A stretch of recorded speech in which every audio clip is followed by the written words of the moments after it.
The following program is a collection of stooges talking about happenings in the sports world. It is meant to be comedic informative. The opinions expressed on this show do not necessarily reflect the beliefs of their peers, their boss, or ESPN. There may be some cuss words because that's how humans in the real world talk.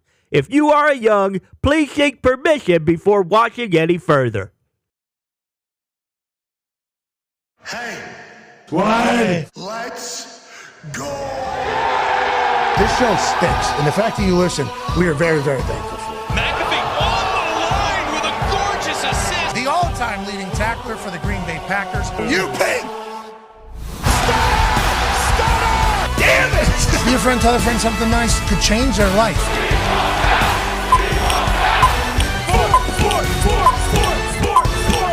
Hello, beautiful people, and welcome to our humble abode, the Thunderdome, on this Overreaction Monday, September 1st, 2025. This program begins now. Football! It's happening. Oh, it's happening. On Thursday, obviously, the NFL kicks off, but we're already week 0 and a week 1, full slate of weekend through college ball, and it has been electrifying from jump. Nebraska, Cincinnati at Arrowhead, electrifying. Came down to the final drive all the way through last night's games, and then tonight, North Carolina finishes it off against TCU, where we will be there live for the kickoff show and halftime show. Lucky to be down there as the Bill Belichick era starts, but there's storylines all over football already. Now, granted, the NFL storylines are a little bit, there's a couple guys that have been paid. We'll certainly celebrate that, but most of it's carryover from last week. And then as we get into Thursday and then Friday night's games and then Sunday's games, obviously more will develop, but the story of today is mostly college ball. We're going to debut something here called the First 15. It's about to hit you right in the mouth. I mean, this is about to be something that's about to happen. I've been thinking about it here for like a year or so. You know, the first 15 minutes of these Monday shows, maybe even every day show, but first 15 of Monday for sure, we need to hit like the top 5 headlines in our eyes. In the NFL and in football, obviously you script the first 15. So the first 15 minutes are about to be an absolute blizzard of information and storylines throughout sports as we cover it in only a way that we can, which is the dumbest out of all parties. We can't thank you enough for allowing us to do this for a living. Ohio State was awesome this past weekend. Maybe it'll be a part of the first 15. The Talks to Tables here at Boston Connor and at Ty Schmidt. Ty, don't look now. Iowa might be a team. Gronowski looked like he couldn't play quarterback there for a little bit, but then he settled in. Thank you. And Iowa did their thing. Let's go to one half of the hammer. Dahn. Cowboys, AP Tone, sports gamblers. How'd we do this weekend? I saw a top 5, all lost. Not good. Yeah, the sports books are up early in the college football season. Texas, Bama, Notre Dame, Clemson, and Indiana were your most bet on teams for this college football week 1, and none of them covered. None of them did what they were supposed to do. Yeah, large percentages of people betting on those, and whenever the top 5 goes the way of the sports books, you can start to expect maybe a little update in the app. Sure. Maybe some new cars purchased for the people that are running the sports book. But know that the sports books already have a good lead on us, so we need to catch up. And we will do so as we learn more about all these teams. And do we know enough about anybody right now? I don't think so, but maybe we do. Maybe these eyes saw some things and made us believe that they're the real deal. 9-year NFL vet, looking incredibly cool. This appears to be a football costume. This appears to be one that we're looking for. Darius J. Butler is here. D-Butch, how you doing, pal? Good to see you. You look amazing. Doing great. Glad to be back with the boys. Yeah, football season. Great to have you. Hell yeah. Hope your daughter did fantastic in her golf tournament, and we will follow that all year. Hell yeah. Plum Mustangs lost a heartbreaker. No. Football? Tight? Close one? Yeah, real close. Yeah, real close. How close? I think it was a kick. Oh, jeez. Not good. Okay, he'll bounce back. It's good. Probably a good kick. We got a lot of time. We'll do it. For the brand. You can't be missing kick. He missed the kick, that's how? Let's get to the top 5 headlines. Yeah, I think so. I was just reading through text. I wasn't there, you know. I was following along via text messages. Bounce back week. Yeah. Let's see what these boys got. Long season. It is a long season. See the grit. It is long. It was a home opener. Gotta win that one. Home in front of the new Jumbotron. Yeah, Daktronics, yeah. Well, I don't know if you know, but in Pennsylvania, they're only allowed like 1 week of That's like not training true. camp and like 1 week off because it's like too hot and too tough and stuff. So, you know. It's other states as well, just so we understand. True. It's not just Pennsylvania leading the way and looking out for their players' safety. Now, does it hinder the toughness of a team potentially? But the boys from Plum are always going to be tough, and they're going to show their mental toughness after bouncing back for a Friday night loss. Got a long season ahead. Daktronics, Jumbotron, they said, Thing looks spectacular. Not a lot of highlights to show. Thing looks spectacular. Sure. So I'm excited for that. I'm also excited for this. This will be the top 5 headlines in our eyes. Now, granted, will our top 5 headlines match other people's top 5 headlines? Maybe. But on this particular sports day, the 5 things that we think you need to hear about, we're going to cover early in the first 15. So let's put 15 minutes on the clock, please. Yeah, we got an actual clock. I mean, things are actually happening. And let's start with... Roll that thing. Let's go with number 5 tonight. The Bill Belichick era debuts down there in Chapel Hill, North Carolina. They'll take on TCU in a game that's going to be on ESPN. A game that's going to be, I think, electrifying. Now, will the under hit? We think so. We think what you saw with Matt Patricia against Arch Manning, which we will certainly talk about here in a little bit. They were saying Matt Patricia, basically Bill Belichick, Steve Sarkisian. Well, Bill Belichick is actually now in college ball. What will he do to the high-paced TCU offense? We shall see. There was an article written on ESPN.com this morning, actually pretty balanced. Covered, all the things that have basically happened since Bill has become the UNC head coach. Obviously, there's been some drama. There's been a lot of drama, but there's been a lot of good in the building as well. Like, for instance, tonight, I believe Michael Jordan will be on the sideline. Wow. Julius Peppers, Lawrence Taylor, Eric Church, Chase Rice, who I was actually there for his last football game as a North Carolina Tar Heel. They lost by 1 point to the West Virginia Mountaineers. I remember that. Hell yeah. Oh, yeah. That's right. It was in North Carolina, and Chase Rice will be there, obviously. Same with Blake Snell. So whenever you're talking about the who's who of North Carolina, Mia Hamm is going to be swinging by. It's like the attention that this North Carolina football team is getting is obviously at a different level than it had been over the years, but will they be able to play football immediately? Will they be a team that'll be able to gel quickly like some of these other teams that we've seen around college ball that got a lot of transfer portal people, got a lot of people that maybe didn't know each other just a few months ago come together, play good football? Or are they going to be a team that got a bunch of people that don't know each other come back and be bad at football? TCU's a tough task, but tonight should be electrifying down in North Carolina. Yeah, 333 wins in the NFL. I think he's going to be able to figure out in college. 5-11, I think, was his year 1 record for the Patriots. So it might take a little bit here, but they're going to be in every single game. Yeah, I think it's going to be an under as well. I think it's going to get a little tight. That's the number 5 headline as they take off on runway 23. Remember the Michael Jordan sponsorship there. There is a stat about the betting here for Bill Belichick as an underdog. Yeah, I do. From 2000, this is from Hembo, by the way. Okay, I don't want to take this as my own. Agreed. Clock ticking. From 2001 to 2019, which is the Brady-Belichick era, the Patriots were underdogs 53 times. New England went 32-21 with a 604 win percentage in those games, the best record in the NFL as an underdog over that span. UNC is a dog tonight. So we assume that this is going to go under because we think Bill Belichick will make you play left-handed. They said Matt Patricia, Belichick, Steve Sarkisian. Yep. What does that mean, actually, D? But as a man who was drafted at the top of the second round to the New England Patriots defense. That really means the defense is very, very prepared and prepared to show one thing pre-snap and then another thing post-snap. When we're all good liars and we're all on the same page, a defense is tough to stop, especially for these young quarterbacks. So you talked about it taking time early on. He has free agency. He has draft already. Brand new team. I think they'll be prepared. I got UNC winning straight up. Oh, I like that. Now, he does have connections to we all have connections to Lombardi and Belichick, but TCU, great football team. And at the end of last year, they got real hot. They figured out who they were. A lot of tempo. How will Bill Belichick manage that? We shall see. Let's go to the number 4 headline from the weekend. Hey, special teams are special now.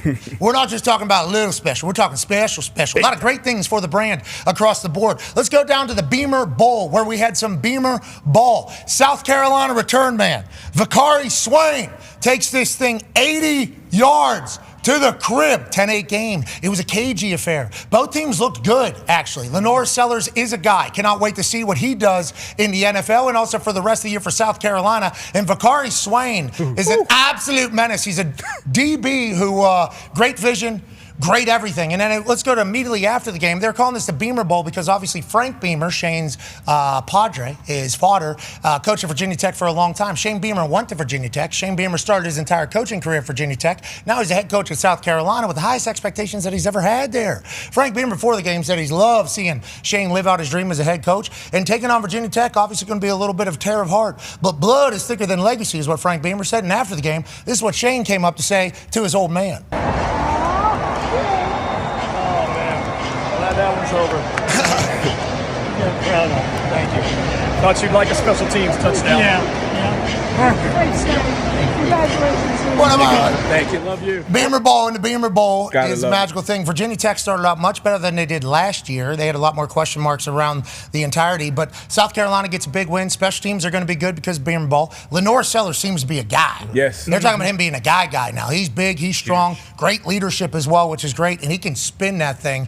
I love what South Carolina did here early, and also if you're going to get kick returns and punt returns every game, you're going to win those games. Got to win that third phase, and you know this better than anyone. The Cardinals sin with special teams is a re-kick on punts, and that was a re-kick, set him up for the DB to do his thing, special play in the Beamer Bowl. On that note, he elected for them to re-kick. Not every coach does that. It was like an illegal formation or something. Sometimes they'll just take the 10-yard penalty from the end of the spot and move on. Beamer, born and baptized in special teams. That's right. So we'll do the re-kick. All the coverage team's tired.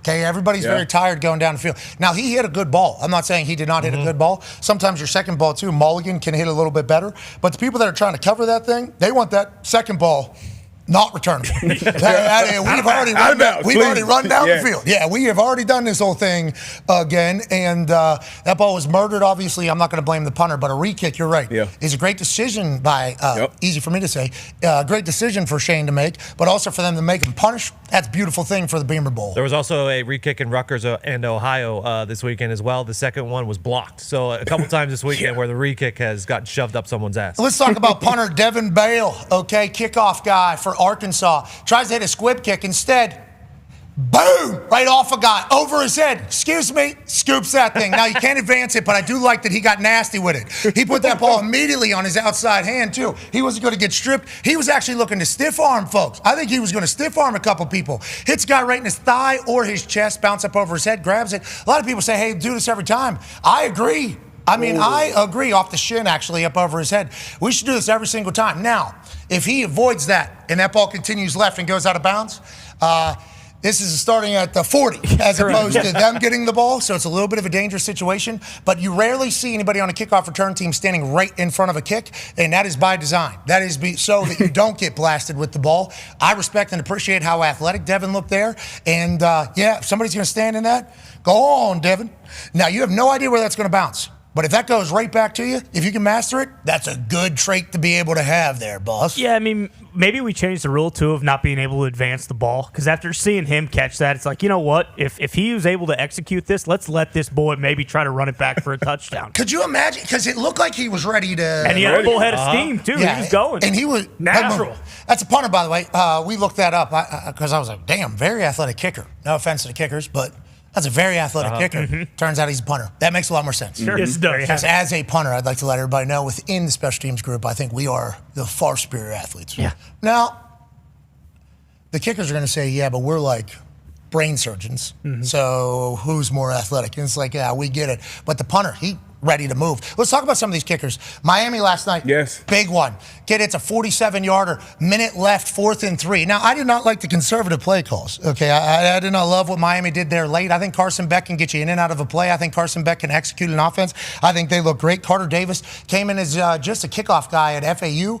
Now he's become the full-time starter. They put his stats up like, hey, this guy was 4 of 11. I think they were all real long. Because he was the kickoff guy, so I think he was probably the long field goal guy.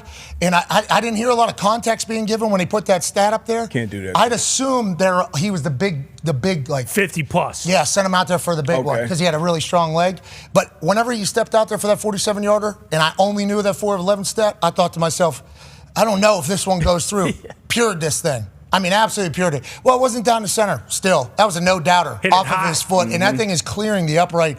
If they would have had the little StatCast thing on it, we're talking probably 60-some yards. What a beast. Another kicker, absolute stud. Iowa kicker, Drew Stevens, hits a 55-yarder over there in Iowa. Ty Ugokranowski, who didn't look like a quarterback early but figured it out. You got a kicker that can hit 55-yarders? I didn't know that. Yeah, this is huge. And this is the longest. I hit the net. Yeah. Oh, yeah.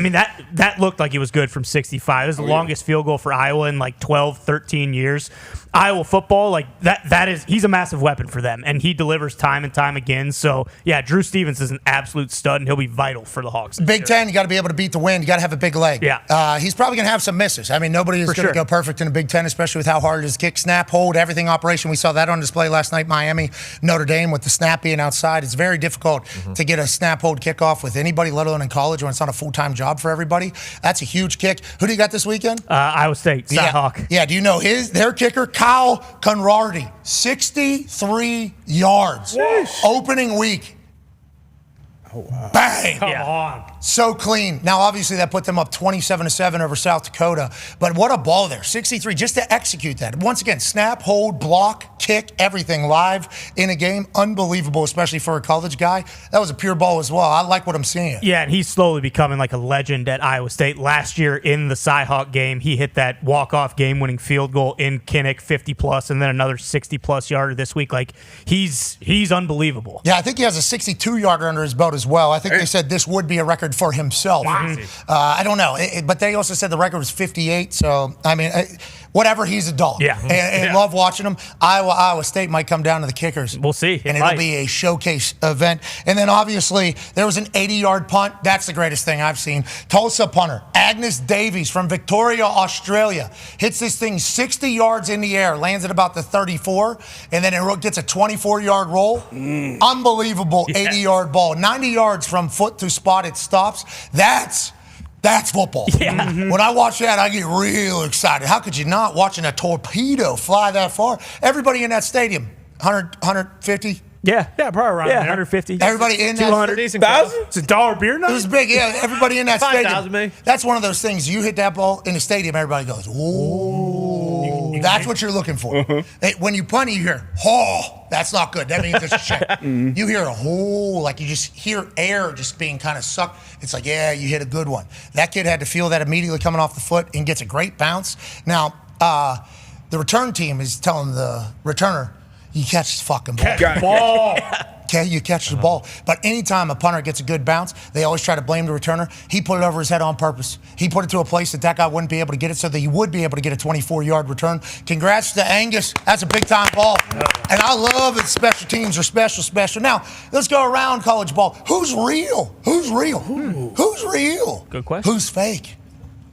Is Ohio State all the way back because that defense is seemingly unbelievable? How about FSU and Thomas Castellanos? He flipped the entire culture of Boston College. Is he going down to FSU and doing the same damn thing? And there might be some sort of record on the line here for Castellanos. Yeah, funny enough, Thomas Castellanos becomes the first quarterback in the history of football to go into a team as an unranked opponent and beat a ranked opponent, then decide, hey, I'm going to transfer to the team that he beat, and then that same team that he beat a year later will then play for them and then beat a ranked opponent. He's the first player ever. Hashtag stat that. Yeah, it might be a real stat. We don't know, but we do know he is real. And anytime you talk mass amounts of shit about an entire institution and you turn around and back it up, I love it. Right. Shout out to Thomas Castellanos and Mike Norvell. Utah, unbelievable powerhouse. We'll talk about them here in a little bit because their quarterback might be the guy. Miami, obviously huge win. Carson Beck, in and out. He can get it done. And C.J. Daniels, one of the nicest catches we have ever seen, just so happens to come in week one in a massive to take a lead right before half. Unbelievable catch. Carson Beck looks like he's right at home down in Miami. He's got handshakes for everybody on that team. Oh, yeah. I think he's potentially in the second floor getting shoulder rubs down there with the boys. I think Carson Beck's fitting in very well with the Miami. LSU, they could be a squad after their huge win with Nussmeier over Clemson. And then obviously, anytime you think about college teams that could be real, you think about who's Rich Rod coaching? WVU. Sure. Could be a real deal this year, bro. No doubt. Boys were buzzing. They were absolutely buzzing. Terrible first half. Hey, it's going to happen. Week one. 35 zip second half. Listen, Bobby Moe's not going to just go out there and lay down. I agree. Rob Morris is a really good team this year. Oh, yes. Rob Morris is a really good team. Yeah. Now, this is Nico Mozzarella here. Now, Martial, he stuck around, okay? We thought he would leave. He did not. Shout out to him sticking around. And then we got a couple guys that are all over the field. Now, if we win this weekend against Ohio University, we're only 3-point favorites in Ohio, okay,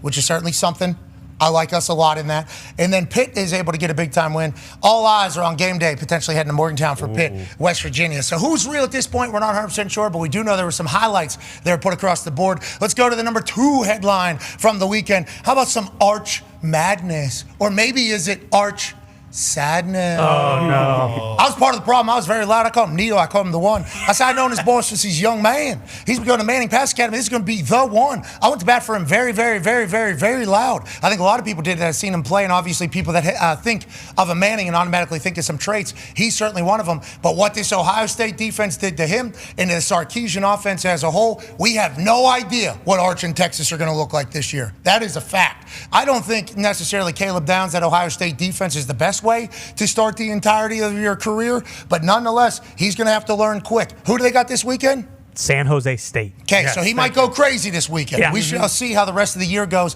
Big loss for Texas. Huge win for Ohio State, who might not give up more than 10 points all year. And then the number 1 story from the weekend, Coach Corso's perfect farewell. Game day was an honor to be a part of. The people at Ohio State took care of us so well and cheered and celebrated a man who has given so much to sports as a whole. And he was perfect with his picks. Yep. And he was perfect.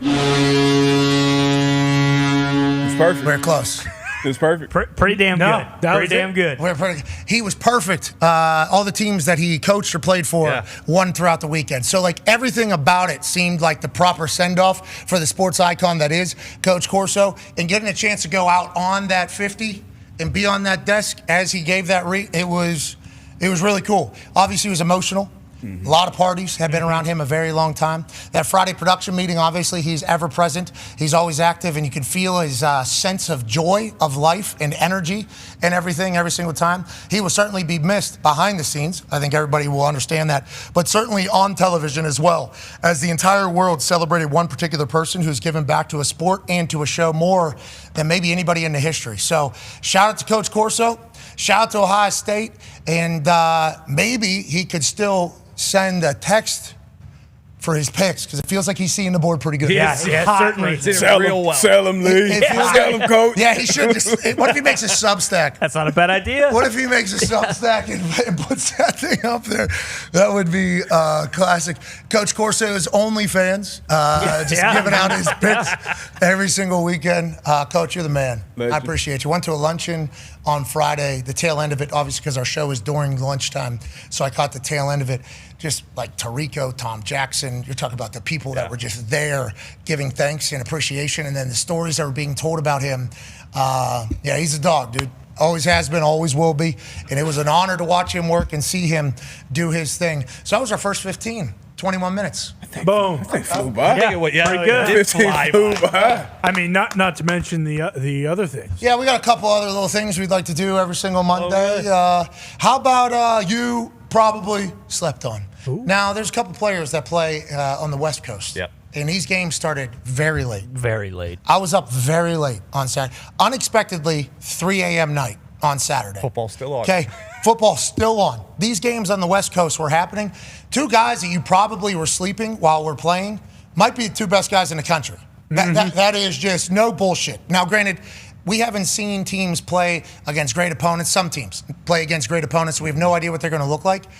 This dude, Devin Dampier, he's a problem. Filthy. He's an absolute problem. This guy had 19 rushing touchdowns last year. Yeah, 1,200 rushing yards last season. 19. Damn. And now he threw 12 touchdowns and also 12 picks last year as well at New Mexico. But he ran for 19 touchdowns. And I'll tell you what, obviously the passes are nice there. They just give him he's unstoppable. It seems like you can't tackle him. Now, does UCLA suck? Maybe. They might. We have no idea. They might absolutely suck. But I know this guy was electrifying. They went on a 21-play drive that was 9 minutes and 44 seconds long. Jeez. 21 plays. Demoralizing.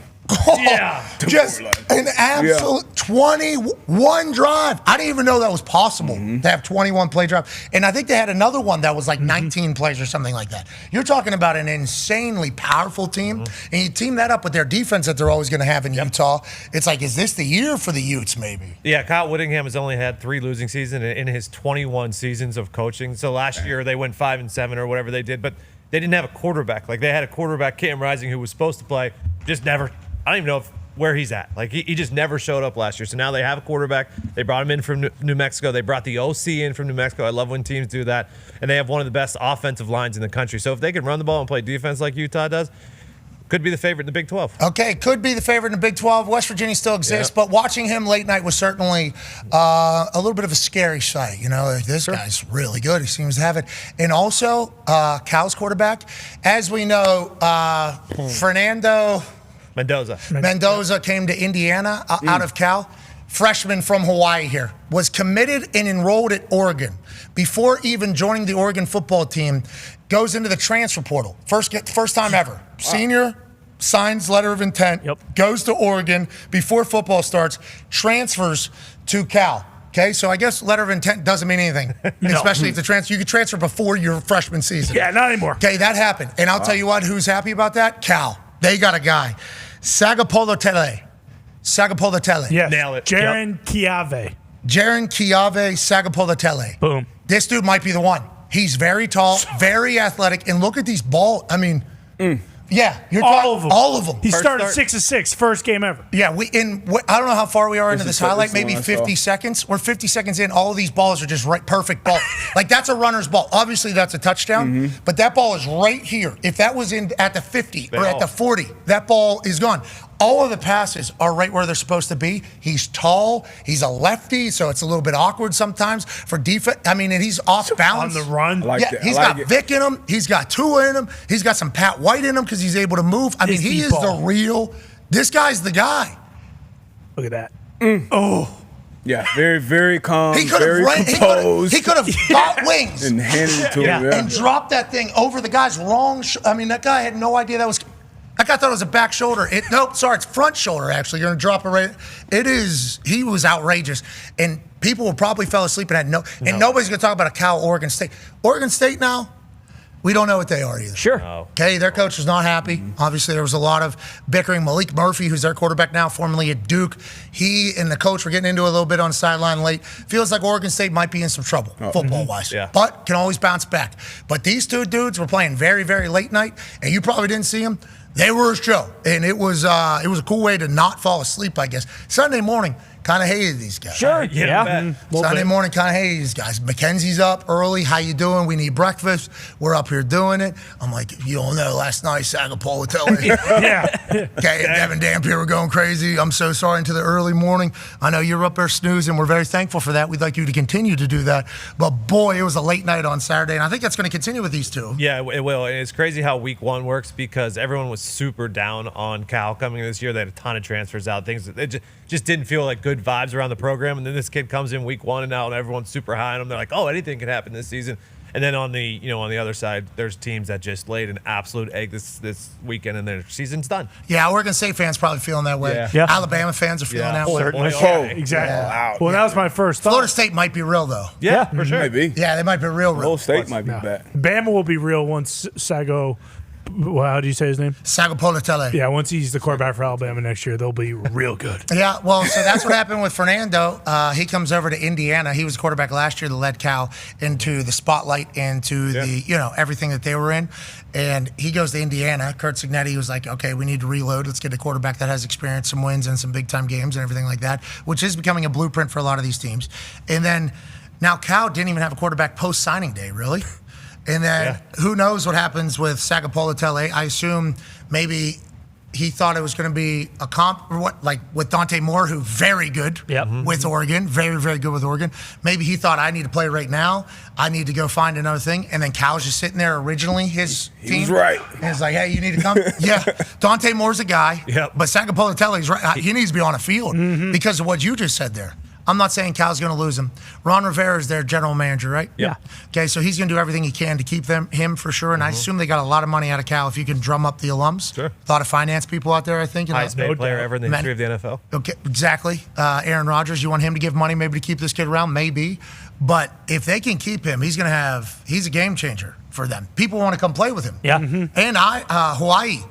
A lot of ooses travel to a couple different schools. You know, BYU, obviously, Utah. Why not Cal? Oregon gets a lot. Yeah. Why not Cal? Boise State gets a lot, too. Yeah, like so I love what's going on. Assuming was he like a top quarterback in his class? Yes, he was. Okay. 4 or 5 star, depending on what site you looked at. And he actually beat out Ohio State's backup last year, went to Cal, and he beat him out pretty early in camp. Okay. So yeah, it makes sense. I mean, you're looking at the future of the NFL. Let's not get it twisted here. Sagapolo very high the future. Yeah, I love this guy. I mean, it looks like he was impossible to fall asleep. 7-on-7 against scout team. That's legit how it looks. That's exactly right, though. I wanted to go to bed so bad in the 2 games that were on, where both these guys just going bananas out of nowhere.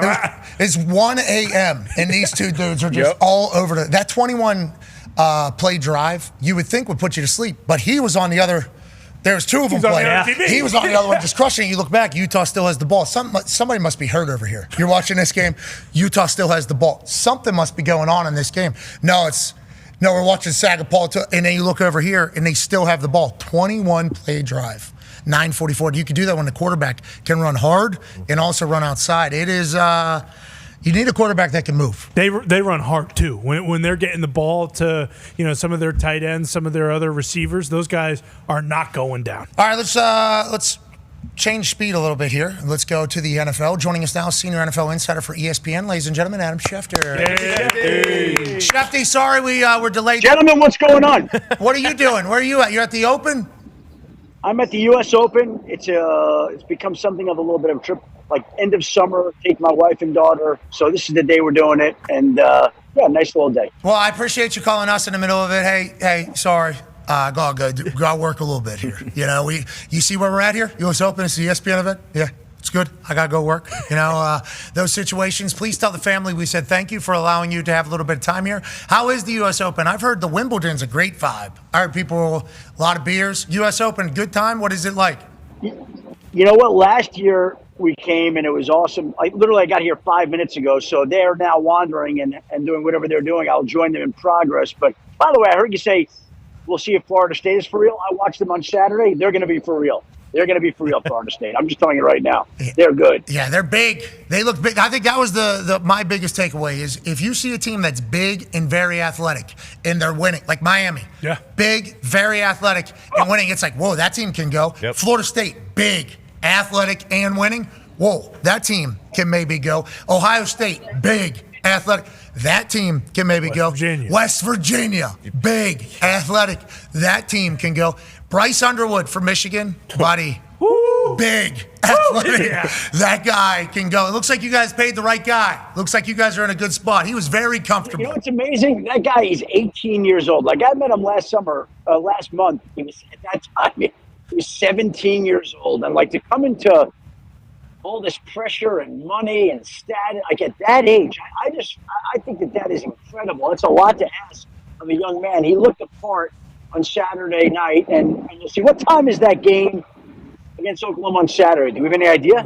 We do have an idea. It's either at noon, 3:30, or 7. Yeah, 1 and 3. I assume 3:30 or 7, just because it's not going to be big noon. Yeah. It is, or maybe it's 8 at 7:30 on ABC. 7:30 ABC. Let's go. That's a big game. Hey, Venables and the boys over there are very pumped about where they're at. Underwood gets his first real test. I like that he's blocking people too. Yeah. He just blindsided blocked the guy back. So big. The college, so big. So big. Two freshmen. And you see how comfortable he was? Oh yeah. Like I know it's New Mexico State. No offense, New Mexico. I don't want to say. No offense to anybody. Okay, because some of these smaller teams can give people hell. And I don't think we give them enough credit either when that happens.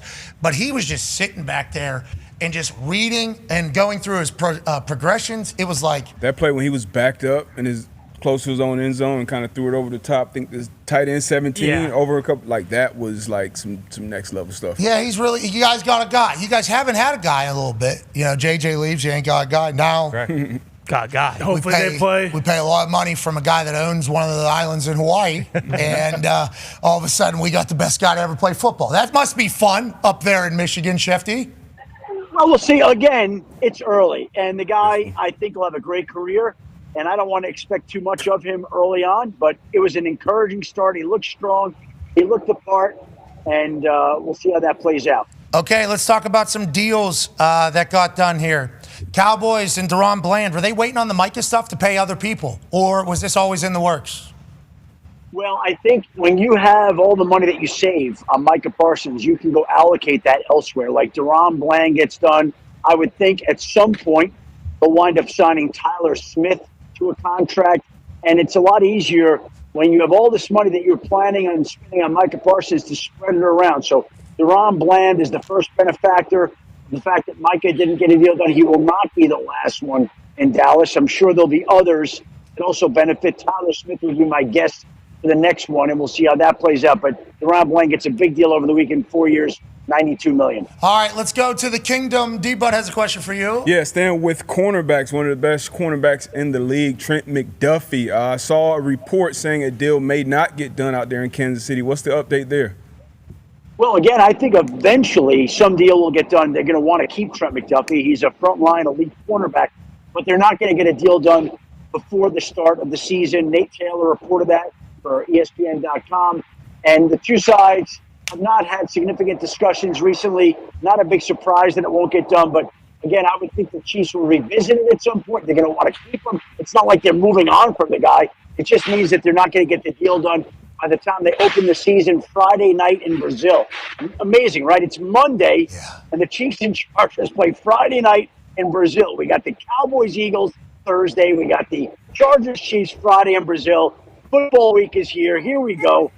Kind of a neat little thing. Yeah, we got UNC TCU tonight. I mean, we're back in ball, brother, and it is great. Speaking of Cowboys-Eagles, there's a player that will not be playing in that particular game. He is now playing in Land of Cheese. Go ahead, Ty. Yeah, Shefty, kind of like everyone assumed, after Micah Parsons gets traded to the Packers and gets paid, his back is fine. We got our first glimpse of him at practice, Dahn in number 1 for the Packers. How do we feel? About the one? Should have been 0. Hold on. I'm just watching these videos today. I'm watching him running around. I'm watching him hit a tackle dummy, and I said, man, it's amazing how much better your back feels when you get $188 million. Yeah, it's amazing. Right, I think it's a proven method to fix somebody. You can eject it. If you got a little hammy tightness, we know the remedy. Yep. You got a little back tightness or a little soreness that might need a second or third opinion. We know the answer. This is kind of a sports doctor thing. This is kind of a sports medicine. I don't know why everybody else isn't adapting. Yeah, you're right.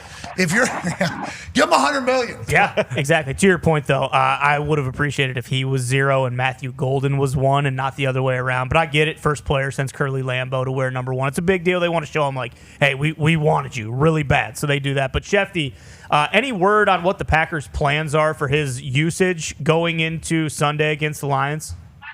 Well, they have not committed to using him yet on Sunday. Okay. Again, I'll say this. As a general rule, if you're getting $188 million, I would be surprised if he's not out there on Sunday. Now, they want to make sure that back feels okay this week. Let's remember he hasn't gone through camp at all, hasn't participated in any of the drills. He's been working off to the side. So, obviously, there's going to be a conditioning level. We'll see whether he can play the whole game. But I'm going to guess he is out there. I'm going to guess he is a factor. And you bring up the numbers, right? He's wearing number 1. The last time Curly Lambeau wore that number was 100 years ago. 100 years. We haven't seen a Packer in that number in 100 years. That's pretty incredible to me. 1926 was the last time a Packer wore number 1. Curly Lambeau's a G, though. He is. Yeah, Curly Lambeau got into some shit. I mean, Curly Lambeau, I did a little research on him as I was going to call, I think, the Lions-Packers game about where it was, why it was. He's founder of the Packers, basically, and this dude is a dog. Curly? Yeah, Curly Lambeau is a dog. Everybody knows Lambeau Field, Field. Yeah. Curly Lambeau started the Packers, I do believe. And there's some things that happened where he had to be really... stand on business. He had to stand on business. What position did he play? All of them. Yeah, he wore number 1. I think he was star position. All of them. Yeah, just they made him serve popcorn. Ball handler. Gotta do some research. 0 would have been sick, though. I think so, too. And I don't love Matthew Golden wearing 0. I think you got a speedster receiver. Golden 1, too. That's pretty sweet. Yeah, and then Micah becomes the first player ever to wear 0 for the Packers. Like, he's a Packer forever, probably. Curly Lambeau, fullback, quarterback, and kicker. Yeah, bang. Whatever you need. Of course. Head coach. That's Curly Lambeau football. That's right. And we're expecting the same out of Micah. It is amazing his back is healed. I'm excited to see. They haven't said if he's going to go or not. I would assume. I saw him bouncing around his house. Yep. I think he's in pretty good shape. Yeah, I think he's ready to He go. ain't get blown up there. The And even house if he's was He ready. looked fast. Packed, pool drain. Yeah. Mulligetta, let him know. Hey, yeah. we're not going back to Dallas. You can go ahead and be pretty confident about that entirety. We have tried to get David Mulligetta on the program. We think tomorrow we'll get a chance to chat with him. We'll be excited to go behind the scenes on how it all came together. Let's go to the Pittsburgh Steelers. Go ahead, Tone. Yeah, Shefty, I know there hasn't been any contract adjustments, or at least it hasn't been reported. Is Cam Hayward playing for the Pittsburgh Steelers on Sunday? We're going to see that he's got a decision to make there. It was actually the first thing I thought of when I saw that Jalen Warren has a new deal. Yes, he does. For the next 2 years, tying him to Pittsburgh through 2027.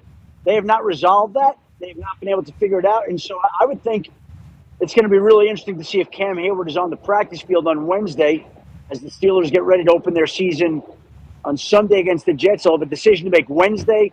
I would imagine they'll have a decision to make Sunday. Probably we'll get an idea where he's at on Wednesday. If he's not practicing, it's not going to be a great sign. But I don't know what's going to happen there. It's kind of lingered out there all summer long. It has not generated the amount of attention that some of these other issues have. But it's about to get interesting there. And again, maybe Cameron Hayward says, I'm going to play on this deal. It didn't sound that way early in the summer, but we'll find out. Cam Hayward not playing for the Steelers this year, holding out because of money. With the whole you want to be a Steeler, you don't think. Yeah. It's just like, so much, you know. That's why whenever you do a podcast and all those things, people are going to hold everything you say against you. Even if it's out of context or not the same situation at all, they're going to do it. Cam Hayward knows that. He puts his big boy pants on. Yes, right. He'll be in the Pittsburgh Steelers Ring of Honor Hall of Fame, whatever the hell it is, at some point in his life. It seems to be a little bit of a disconnect right now. He's been in practice, though, talking to Coach Tomlin. Yeah. He's had pads on this year, but he hasn't. He's been open about it, but he hasn't really been a distraction. Interesting. It's kind of a Trey Hendrickson situation happening right in front of our eyes. I don't think Cam wants to do this, feels obligated to do it. Because you guys can't just disrespect me because I've been here for so long. Well, that's the thing. Probably has people behind him and around him being like, they're taking advantage of you because you're a Pittsburgh Steeler. They have your brother on the team, your dad was on the team. You've been here second longest tenured guy alongside Mike Webster, right behind Ben Roethlisberger. Like they're going to try to take advantage. They just paid DK Metcalf $33 million. That's a lot of money. Pittsburgh Steelers just paid DK Metcalf $33 million a year. He's never done anything for Pittsburgh. Well, you have 45 different foundation events you do every single year. You go to everything. You're like a mascot of Steely McBeam or whatever the hell his name is not even a mascot. You are our mascot around town. You go, somebody needs Steeler representative, you go. And his people around him are like, they're taking advantage of all this. They're just giving him money. Jalen. Yeah, you bring up DK Metcalf. They paid DK Metcalf. They paid Jalen Ramsey. They paid Jonnu Smith. Today they paid Jalen Warren, who's been there. So they've paid a lot. Darius Slay They've paid a lot of different players, not to mention TJ Watt. Right. And so everybody seems to have gotten paid except Cam Hayward right now. And by the way, I know it's a different deal, but Chris Boswell's in the same boat too. We haven't talked about that either. I don't know that a kicker's going to walk away and retire before the season begins, but Cam Hayward wants a new deal, or wants it to be addressed. Chris Boswell wants his deal addressed. So it's not just Cam Hayward right now. Shefty, Pittsburgh Steelers fan, and Yenzer Tone has I'd like to be on record saying requested the floor. Pay Chris Boswell $60 million a year. Okay. That's pay him whatever he wants because he's been the best player besides Ben Roethlisberger and TJ Watt for the last, I don't know, however long he's been there. Yeah, whatever you need to pay him. What is the kicker number right now? What is the kicker number right now? I don't know what he's making, but the top kickers are making $5-6 million a year probably. I think he's like $1 million below whatever the top is. So I mean, think about that. That's one vet min contract. Yeah. You can up that thing $1 million and make him happy. You know, the Steelers were disrespecting all their vet players. That's just They're going all in. They're trying to win for their veteran players. They don't normally pay people unless it's going in their last year or whatever. And I believe he has 2 years left on his contract. So, they did it with TJ, they did it with Ben, but, they're special people. They don't usually trade and pay wide receivers either. Well, they also don't normally fire offense coordinators in the middle of the season. They've been doing a lot over there. That's a good point. But will it work out? Will it win a Super Bowl, or will this be the first time in Tomlin's tenure where he's under 500? Oh, no. Got the Jets week 1. Justin Fields could have been your quarterback. Better win that one or the season's over. Yeah. I love it. Do or die right out of the gate. If they don't win week 1, season's over. All right, on that note, Shefty, last question here. Shout out to Sunday Ticket, by the way. I love you.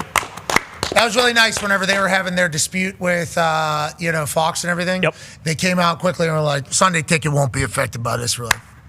Needed to hear that. Goated. Thank you for doing that. Cannot wait for Scott Hansen to be one of the 4, and then the Colts game somewhere to disappoint me if I'm not there, and then the other 2. No, Colts going to win this year. Yeah. That was rude of me to say. But 2 of them are always going to be the Colts and then Hansen Red Zone channel, and then the other 2 top games. I can't wait for that. Oh, my God, I cannot wait to get there. Shout out to YouTube TV, Sunday Ticket. Go ahead, pal. Yeah, I mean, Colts play in Indianapolis this week. Pretty absurd to think about. Against the Miami Dolphins. Need to win that one. Another do or die. Gonna need that. That's another team probably you could throw in their season. Into this? Yeah, into this, Shefty. I'm assuming Indy might be involved in this, but these last 2 years, you've basically hit the nail on the head when it comes to the projection of how many head coaching openings there will be during the offseason. Looking at it right now, obviously there's some situations that might happen that could change things. What's your projection as of now, as far as head coach openings go? When you look at it as a whole, who right now do you know has to win going into the season? Connor, what I would say is it doesn't really matter now. We haven't seen a team lose a game yet, and so I've seen over and over where a coach looks like he's on the hot seat, and that team all of a sudden plays better. And feel like, look, I think everybody feels like Brian Daboll's on the hot seat. But I think the Giants are going to have a better season than people expect. So all of a sudden, if they're ripping off wins and playing better, he's off the hot seat, and somebody else who we weren't expecting is going to be on the hot seat. I think you have to let the season play out. But we've seen, on average, about 6.8 head coaching changes per year. I believe a couple of years ago there were 10. I believe last year it came in lower. That tells me this year will probably be around at the average, but a little early to ask the question. I understand why you would. I'm not prepared to give you an authoritative answer right now. I would say just going in, my guess is 6 to 7 is usually the number, and I would imagine we'll be around that number. But let's see how the season's shaking out before we're putting people on the hot seat and running them off. All right, well, you certainly will do that as soon as the time calls for it, which we appreciate. Yeah, we do appreciate that. Have a great time at the U.S. Open. Tell your family you said hello and sorry for keeping you so long.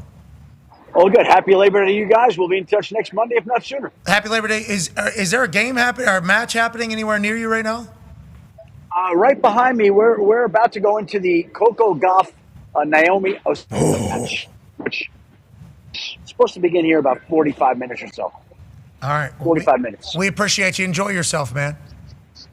Thank you, guys. Have a great one. Ladies and gentlemen, Michigan man, Adam Schefter. Yay! All right, let's talk a little bit more about those stories that we ran through at the beginning. Arch Manning, that was a tough go. That was a tough go. Matt Patricia's, Dan Orlovsky did it. Now, Dan Orlovsky was pro Arch Manning. So Dan Orlovsky is going to get on the side of Arch being screwed here. Arch being held back. Sarkisian is giving him a limited offense, which might be true. Sarkisian might have done that. And then he also pointed out a lot of things that Matt Patricia was doing to Arch Manning. We've seen numerous film breakdowns now from Dan Orlovsky where Patricia would show one thing, almost like the amoeba defense that the Ravens do. Sure. And then they have somebody handing in dirt, then they're dropping back. Yeah. It was kind of like a high-level NFL-type defense was taking place for that Ohio State Buckeye defense. Now, they're obviously studs, won a national championship, best defense in the country, I think, last year. They lose their defensive coordinator. Ryan Day has to rehire at that position. Still have studs all over the place. Lost some guys to the NFL, JTT, Jack Sawyer amongst those 2 guys that are gone. But they were able to reload, and then they bring in Matt Patricia. And Matt Patricia kind of gets laughed at because at the Detroit Lions, he was horrendous. Yes. He was horrendous. He was out of shape most of it. He was on quad because he had a broken ankle. Yep. There was really nothing good that came out of his time with the Detroit Lions. So bad. Like, everything was bad at the Detroit Lions. We actually got along with him, like friends with him. Because Vinatieri and him have known each other since he was a ball boy with the New England Patriots. So I've known him a long time. I think he's a good dude. I think he's a funny dude. I think he's an upbeat dude. But I think whenever he became a head coach, he might have thought he had to be a hard ass, might have thought he had to be a different person because of how much he saw Bill Belichick and how much he learned from Bill Belichick. For whatever reason, it didn't work. And nobody worked in Detroit before MCDC got there. So, just jot that down as a wash. Bingo. Everybody forgets this guy used to draw up plays on every desk that he's ever been at. Loves ball, addicted to ball. Whenever he was at the Patriots and Bill Belichick, now everybody talks about Tom Brady getting to learn defenses from Bill Belichick. Matt Patricia was defense coordinator with Bill Belichick. You're talking massive brains. Everybody remembers the should have handed it off to Marshawn Lynch situation where the boys actually practiced this exact situation and leading up to the thing because Matt Patricia saw something early, yada, yada, yada. He's a super genius, and it was on display on Saturday. Is that what you're thinking? And is this a problem for everybody in college football? Is this the blueprint for Arch? Other teams just need to do what Matt Patricia did? Or is this Ohio State defense going to be different than everybody else that Arch is going to see? Coaching is a huge part of it. Obviously, having your guys prepared, but having very, very talented guys is another part of it. And they have very talented defense. That secondary is probably the best, if not one of the top 3 best in the country with the guys that are still there and the guys that they brought in. But, they show some things pre-snap. They show some things post-snap. And that third Buckeye is the biggest one to me. Pressured them 14 times, 12 of which only came with a 4-man rush. If you can get home with just sending 4 and having those other 7 guys have eyes on the quarterback, break on the ball, anticipate right routes, communicate them, pass them off, that is a huge, huge weapon when you don't have to sacrifice guys from the coverage to get after the quarterback. So that was a big deal for Matty P and the players, taking onus on that. And he did a great job. But in my opinion, I'm still going to put some more than Dan O did on Arch. You got to come out there and you got to make throws. He's starting quarterback in Texas. He's starting quarterback in Texas, and this is his first time being the starter. But he's a junior. He's been there for a couple years, and I was surprised that how his mechanics look, like his throwing mechanics. He had some off. Yeah, I don't mind his sidearm, but just the total body, not stepping into it, doing things off the back foot. Not something you expect, especially from a Manning. I'm sure Sark will clean some of that stuff up. I don't think Sark. Yeah, you're going to be somewhat conservative when you're facing a coordinator and defensive talent like you're facing, but you still had opportunities all the way to the end of this game where if he puts that ball, you talked about a runner's ball earlier, you put that on that receiver across the field, who knows what the rest of that drive looks like. He did make some big-time throws late in the game. We know how athletic he is. So long season, I think Arch will be just fine, but this is a hell of a test to come out of the gates with against Matty P and that Ohio State defense. Fourth quarter was definitely his best quarter, no question. And is that because he finally figured out what the hell Matt Patricia was trying to do to him? Is he like a Manning where he's trying to dissect and learn and go forward? Or was he just kind of caught in a blender and holy shit, we just need to bury the ball and move along? The Texas defense, too. Great. Also, very good. So, you're talking about these are the 2 best defenses in the country last year, right? Yeah, Texas and Ohio State. Yep. So, literally, a lot of carryover in that particular realm. Yep. But what a tough start for both. Sane having to take on that Texas defense. He gets a win. Congrats to Ohio State. Mm-hmm. Congrats to Ryan Day. Huge. Tight shirts. Very tight. Yeah, he's wearing tight shirts. We're seeing a lot, Coach. Yep. We're seeing a lot. Every part of your skin. He's in better shape than he has been in a long time. He looks very good, looks very fit. Huge win, and I'm excited for him. Cardinal Tate, damn, Tate. What a catch. Bounce off his chest, off his shin, double grab, catches for a touchdown. Sane can spin it. He can certainly do that. Arch can as well, as what everybody was saying. And that fourth quarter being his best quarter, I think we're kind of looking for okay, maybe that'll carry in. Maybe he just kind of settled in. Too little, too late. But also, it's like, you're starting quarterback in Texas. Everybody's expecting you to be great from the jump in this thing. Yeah, no one cares if your right tackle is a turnstile and he turns around to block the pass rusher with his back, basically. But it is going to be all on Arch. But the other thing with Patricia that's not getting talked about is people are thinking like, hey, Belichick's probably going to do this, tonight with UNC. With Caleb Downs, it's probably the only reason they can do what they're doing. Like you talk about amoeba defenses and moving guys all over the place.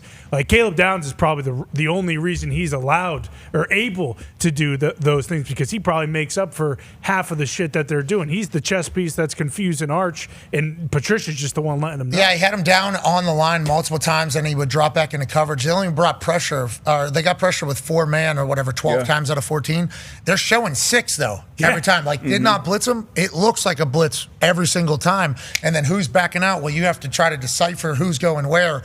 And whenever they're showing 0 or cover 1, and then they're dropping somebody from the line, cover 2 back there, are you and the wide receivers on the same page?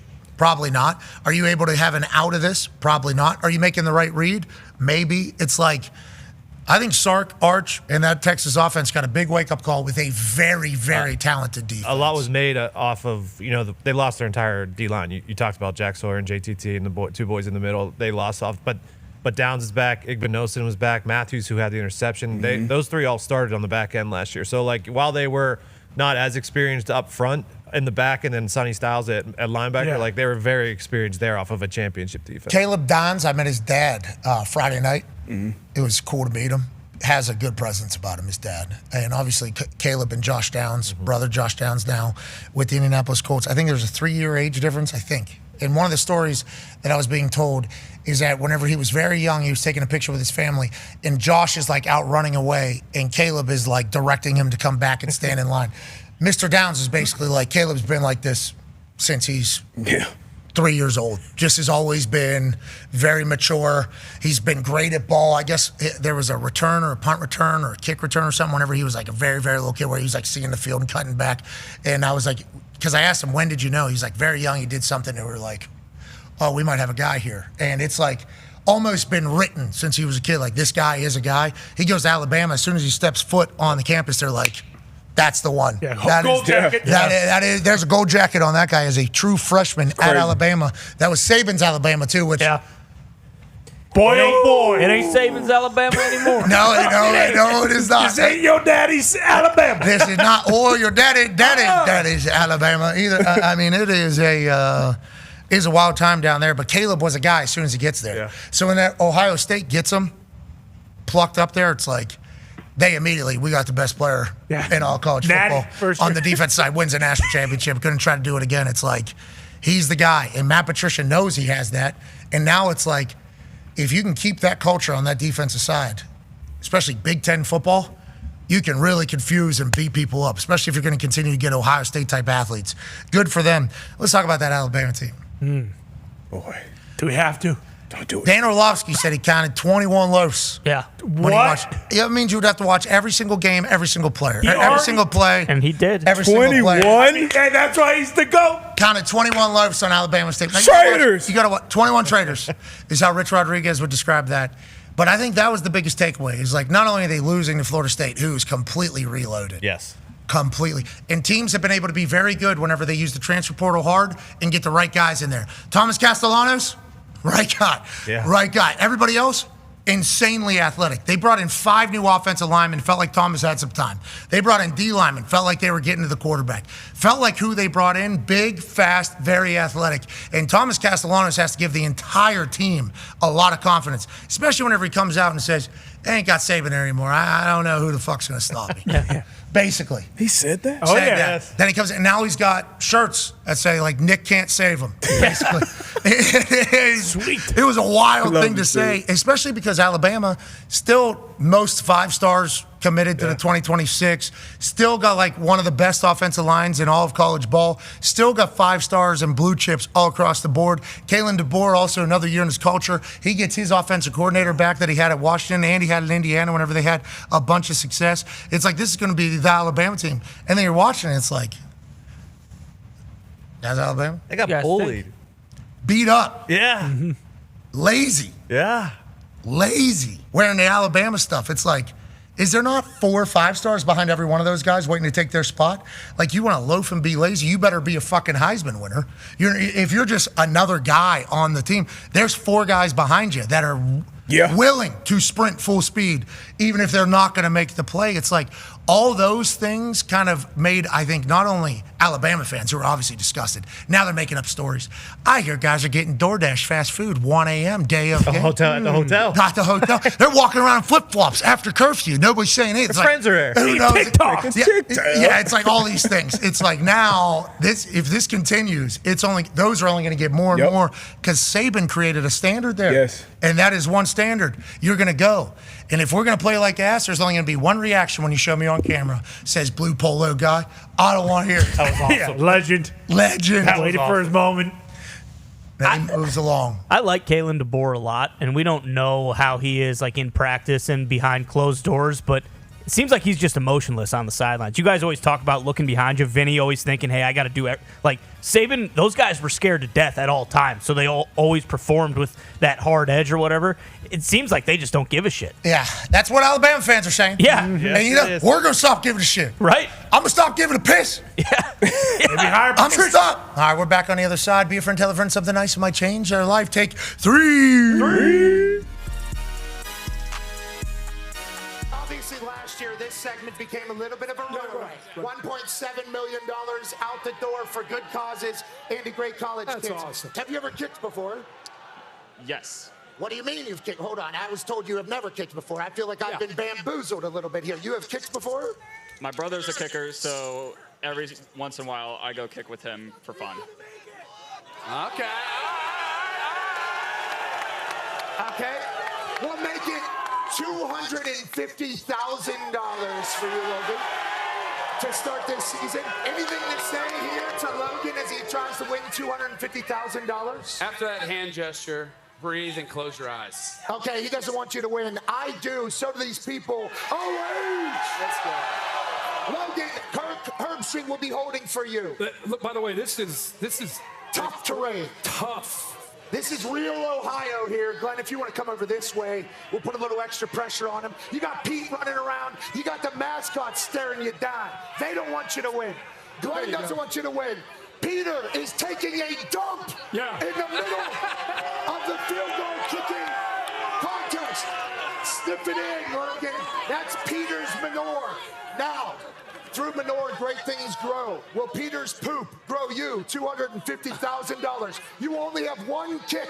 I don't care how loud they chant for a re-kick. You only have one kick, Logan. Good luck, sir. 33 yards. Kicking is easy, everybody says. Let's find out. Ready? Glenn, what are your thoughts? I'm trying to give you. What are your thoughts? This is really tough. I think that poop was a bad omen. Yeah, I mean, Pete just pooped right in your face. I can't believe we don't have turf. Well, we're in Ohio. This is a football state. You gotta be tough. Logan from Ohio, sophomore in business finance. Does he win $250,000? Oh,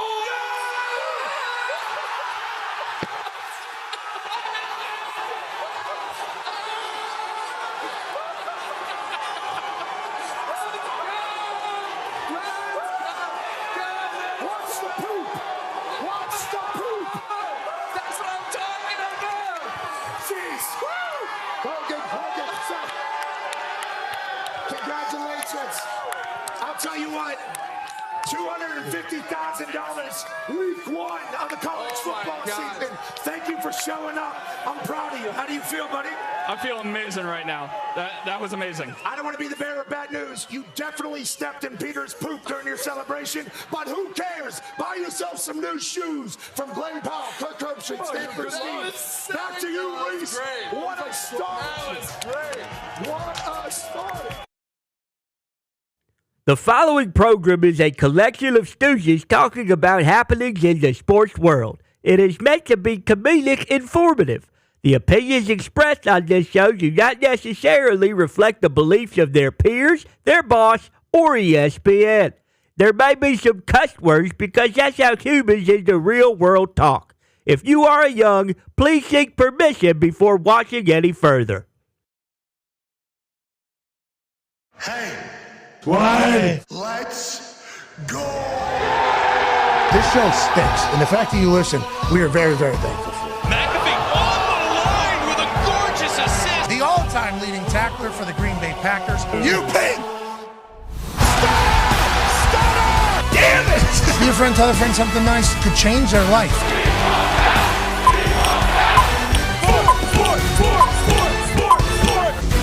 Hello, beautiful people. And welcome back to our humble abode, the Thunderdome, on this Overreaction Monday, September 1st, 2025. Hour 2 of the program begins now. Football is the greatest. We're so lucky that we get a chance to chat about tonight. UNC will take on TCU. It'll be the debut of Bill Belichick as the head coach of the North Carolina Tar Heel football team. I, alongside the College Game Day folks, will be doing the kickoff show and the halftime show. So we will be boots on the ground in Chapel Hill. We cannot wait to see what this new era of Tar Heel football will look like. And they're taking on a tough Horned Frog squad. This team moves. This team's quick. What will Bill Belichick try to do alongside his boy and an entire team with 70 new transfers? But stars are going to be out. Michael Jordan's going to be on the side. Yeah, that's right. Julius Pepper's going to be on the side. Oh, hell yeah. Mia Hamm's going to be on the side. What? No more? Yeah. No, hopefully. Okay. I mean, right? I hope Yeah, so. you would I think. hope so. How about Eric Church? Hole. Heard of him? Talladega? the day. Raise the whiskey in my night. Here's a fire. It's only that. I don't know that go real fast. What's that? I don't know that one. 9-year NFL vet. I don't think we do either. That's Harris J. Butler. It's all right. You won't hear that one. Lambo's just going to follow him around and Springsteen. just, hey, Springsteen. Come on, hit me again. Doc Staples here at Bus Connor and at Ty Schmidt. One half of the Hammer. Dahn. Cowboys AP Tone is here and joining us live from an attic in Ohio. Fresh out of a dinner that, I'll tell you what, I don't think I've ever seen a group of people like that together before. AJ was certainly there. Ladies and gentlemen, AJ Hawk. AJ, that was awesome. Were you holding court at that dinner? What was going on Friday night? We just so happened to be getting dinner, two separate groups, our backs 2 feet away from each other. Okay, That's incredible. He was looking one way, I'm looking the other way. He seemingly spotlight of that conversation. Of course. Not even close. That's a bold-faced lie. I barely even spoke at that situation, but yeah. You were there, though. You were at the point of the circle. You know what I'm saying? That situation, he said, not dinner. It was awesome. You look like a very powerful group. I'm gonna let you know. You look like, shout out to Giuseppe's over there in Columbus. Great time. Nice. Wow. Giuseppe, founder, unbelievable on his road to recovery right now. Okay. Just, I don't know how long ago. Do you know how long ago it was? I do not, no. Do you know what happened to Giuseppe? Not really. Where do you live? That's like 40 minutes from where I live, so yeah, okay. I don't, it's special occasion for me to go there. You need to know what happened to His son was there. His son was doing great. His son was doing Giovanni? Giovanni Giuseppe? Giuseppe Paisan that created Giuseppe's. Yeah. He and his family. Wow. Wonderful Italian. He was driving home. You guys are going to feel like assholes right now. Just want to let you know. This is going to be a very, very serious story. I just said he's on his road to recovery. Now, a lot of Giovanni talk over there and a lot of, I don't know the situation. and everything. The Irish asshole sitting over there. Giuseppe got T-boned. Oh, thanks, Connor. Paralyzed. Oh, no. 65 years old. Now he's back walking. Okay. 65 is like he's going to get his ass back into that restaurant, I do believe. Talk to the family. Obviously, the family's like, as the story was being told, we're like, holy shit, we're so sorry. He's like, no, he's gonna get back. Like, that's how it is. 65 years old, guy's a grinder. His food, immaculate. His restaurant packed to the gills on Friday night. And me and AJ just like 2 feet away from each other. He was talking, I just met Caleb's dad about a minute and a half before that. So I was the only person I knew at that table. He's talking to a table of what seemed to be bigwigs. I mean, we're talking, this is a big deal over here. I think I saw some people potentially watching, securing. Wow, okay. What's happening here. Okay. And we're just having a light little dinner over here. You know, light little dinner on this side. Light little dinner. Yeah, light little dinner. Light little dinner on this side. You look like you were having a good one, though. I want to let you know. I looked over every once in a while. I'm like, AJ's really chopping it up in there. A lot of laughs, a lot of big-time laughs. I'm a great listener. I'm a very good listener. People say, yeah, but you're dissecting as you're listening. You know, I'll jump in if I'm asked to or it's needed, but I'm not going to shoehorn myself into conversations I don't know anything about. You know, well, I do. That's made a living out of that. You know what they say? The quiet lips, loud brain. Yeah, that's right. That's what they say. You never know what's going on in there. Yeah. Something. So there's words somewhere. Yep. Where if they're not coming out of here, where are they? Let's talk about the words coming out of there for you and all of Ohio State alumni and fans. How do we feel after week one? Obviously, huge test against Texas. Your defense looked phenomenal. Obviously, Arch did not look good at all. A lot of people blaming Sark. A lot of people giving Matt Patricia a lot of credit. Obviously, the players are insanely good over there at Ohio State. Julian Sain gets his first start, his first action as an Ohio State Buckeye quarterback other than just the spring game. What do Ohio State fans say? You guys got to feel great about this national championship repeat, huh, after week one? Ooh. I think people feel pretty good. Yeah, I mean, you talked to Ryan Day going in. They said, like, oh, what's your expectation for Julian Sain? He said, just a win. Let's go out there and let's get a win. Let's get a victory. And they did. I mean, 14-7. You would like to have a little bit more of a cushion, but I think they did everything they needed to. Texas is an awesome team. They're number one ranked team in the preseason. So, of course, anytime you get a victory over a team like that, especially to start the season with all these new guys, some inexperienced guys, I should say, coming in, yeah, it's a good win for the Bucs. They're going to keep it moving, but yeah, I think it was a positive situation. I think so too. Great setup. The tribute and how you guys paid your respects to Coach Corso was cool. That was really cool. I think obviously the game day people are probably going to send their thanks to the Ohio State folks as they should. But, you know, everybody we've met over at Ohio State has been very gracious to us, which is why we didn't want to hate them. Yeah, exactly. Sure. We didn't want. We were ready to, though. We had to. If we had to, we had to. It would have been easy. That's just but we didn't. I don't think it would have been easy. It'd been tough. It would have been easy. That's what I'm saying is it would have been hard to do. It would have been oh so easy. But again, I did not want to do it. Like, genuinely enjoy the Ohio State, the team, and also like the players, the alumni that, Will Howard, you just talked to him. Like, he was very nice to, us, the other guys, when we were at the ESPYs, which is. Come on, you talk about another guy. I mean, Bobby Carpenter's an Ohio State. They opened up the facility for it. Yeah, everybody there very kind to us and has been very kind to us. So we're happy that we don't have to act like we don't like them, even though Connor's like, really? Can we still act a little bit like that? I could go. It was cool. It was very cool how the Ohio State people treated Coach Corso. That was awesome. With the band line up behind him and the whole place. I mean, that was just that was an epic moment and proper send off. And him being absolutely perfect on all of his picks and every team that he ever coached or played for, winning throughout it. I think it was a great send off for a sports icon. How'd you feel about it as an Ohio State fan? And did you guys chat about it at all? About I'm happy our band did. I'm assuming your band has never done that for anybody or anything ever before, let alone the horseshoe doing that. Yeah, I don't think so. And when you were telling me like the schedule and how they were doing it, okay, Corso's going to come out after all this stuff. I was thinking, man, that's a lot of moving parts. How in the world do you like put that together logistically? And they nailed it, man. It was great. Like, I thought it was a beautiful situation for Coach, and I love that he wore the tux and then he gets all the picks, right? All of this stuff. Like, it worked out exactly how it should work out for a legend like Lee. Yeah, and it very rarely does, right? Doesn't it feel like that never happens? You never get the right send-off. Feels like he got his flowers and then all his picks are right. And he's right. I love that. Pretty good. That's unbelievable. Love that. The tuxedo was awesome. Nobody knew that was coming. Get up there, see him in a tux, just start, yes. So cool. Yes, immediately what I said. He was getting a little emotional, I think, multiple different times, like kind of taking it all in, as was everybody, because it was like, we're not going to see him around as much anymore. The Southwest flight thing, that came out on Thursday or Friday whenever they paid tribute to him. Yeah. I started getting a bunch of messages asking me why Coach Corso is flying Southwest and I'm not. It's like, I don't know, but I also do know that I think I have offered up for Coach Corso, and he said, oh, way too much money. Don't you do that. Like, Coach Corso is literally like old school, the oldest of schools. And like traveling through that airport that he did for the last 30 years through Orlando is like his thing. Like, I think he loves it. I think he loves seeing the people. I think he likes the energy and everything. And now, granted, if I was Coach Corso or his agent, okay, he was the same one, I met him, same one for 38 years. It's like, I think we would try to talk him out of that whenever he gets 80 years old. He's like 90 now, 80 years old or whatever. But I think Coach Corso is very much like, nope, this is kind of how I operate. This is the way it goes.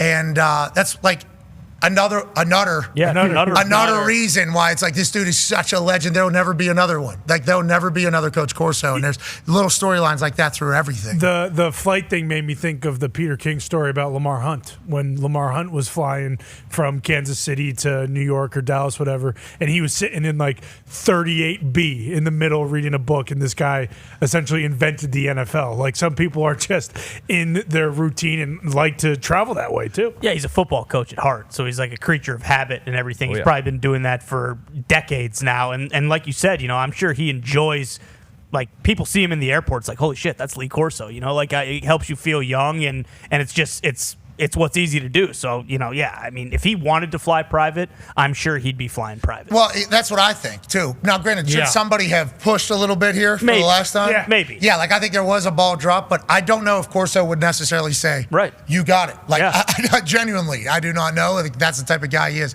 But I saw the video, and I just was like, sick. I'm happy they're celebrating him because we know the backstory. I didn't even think about everybody being like, because this is how we acted as well. Yeah. When we learned of this, I did the same thing. I went right to the top of Coach Corso can't be doing this. What are we doing? Like, he likes it. That's like his social media. It's like his thing. Like, and it's like, really, I didn't know that was the case. Now, is he just saying that so he doesn't step on any toes? And because he's always just trying to, dance? Who knows? But other than the Southwest thing, it was like, what a perfect. All of it. The luncheon that we stopped by was magnificent. The production meeting on Friday, they captured it. It was great. Like, everything about it was very, very good. So we'll miss him, but what a perfect way to kind of go out.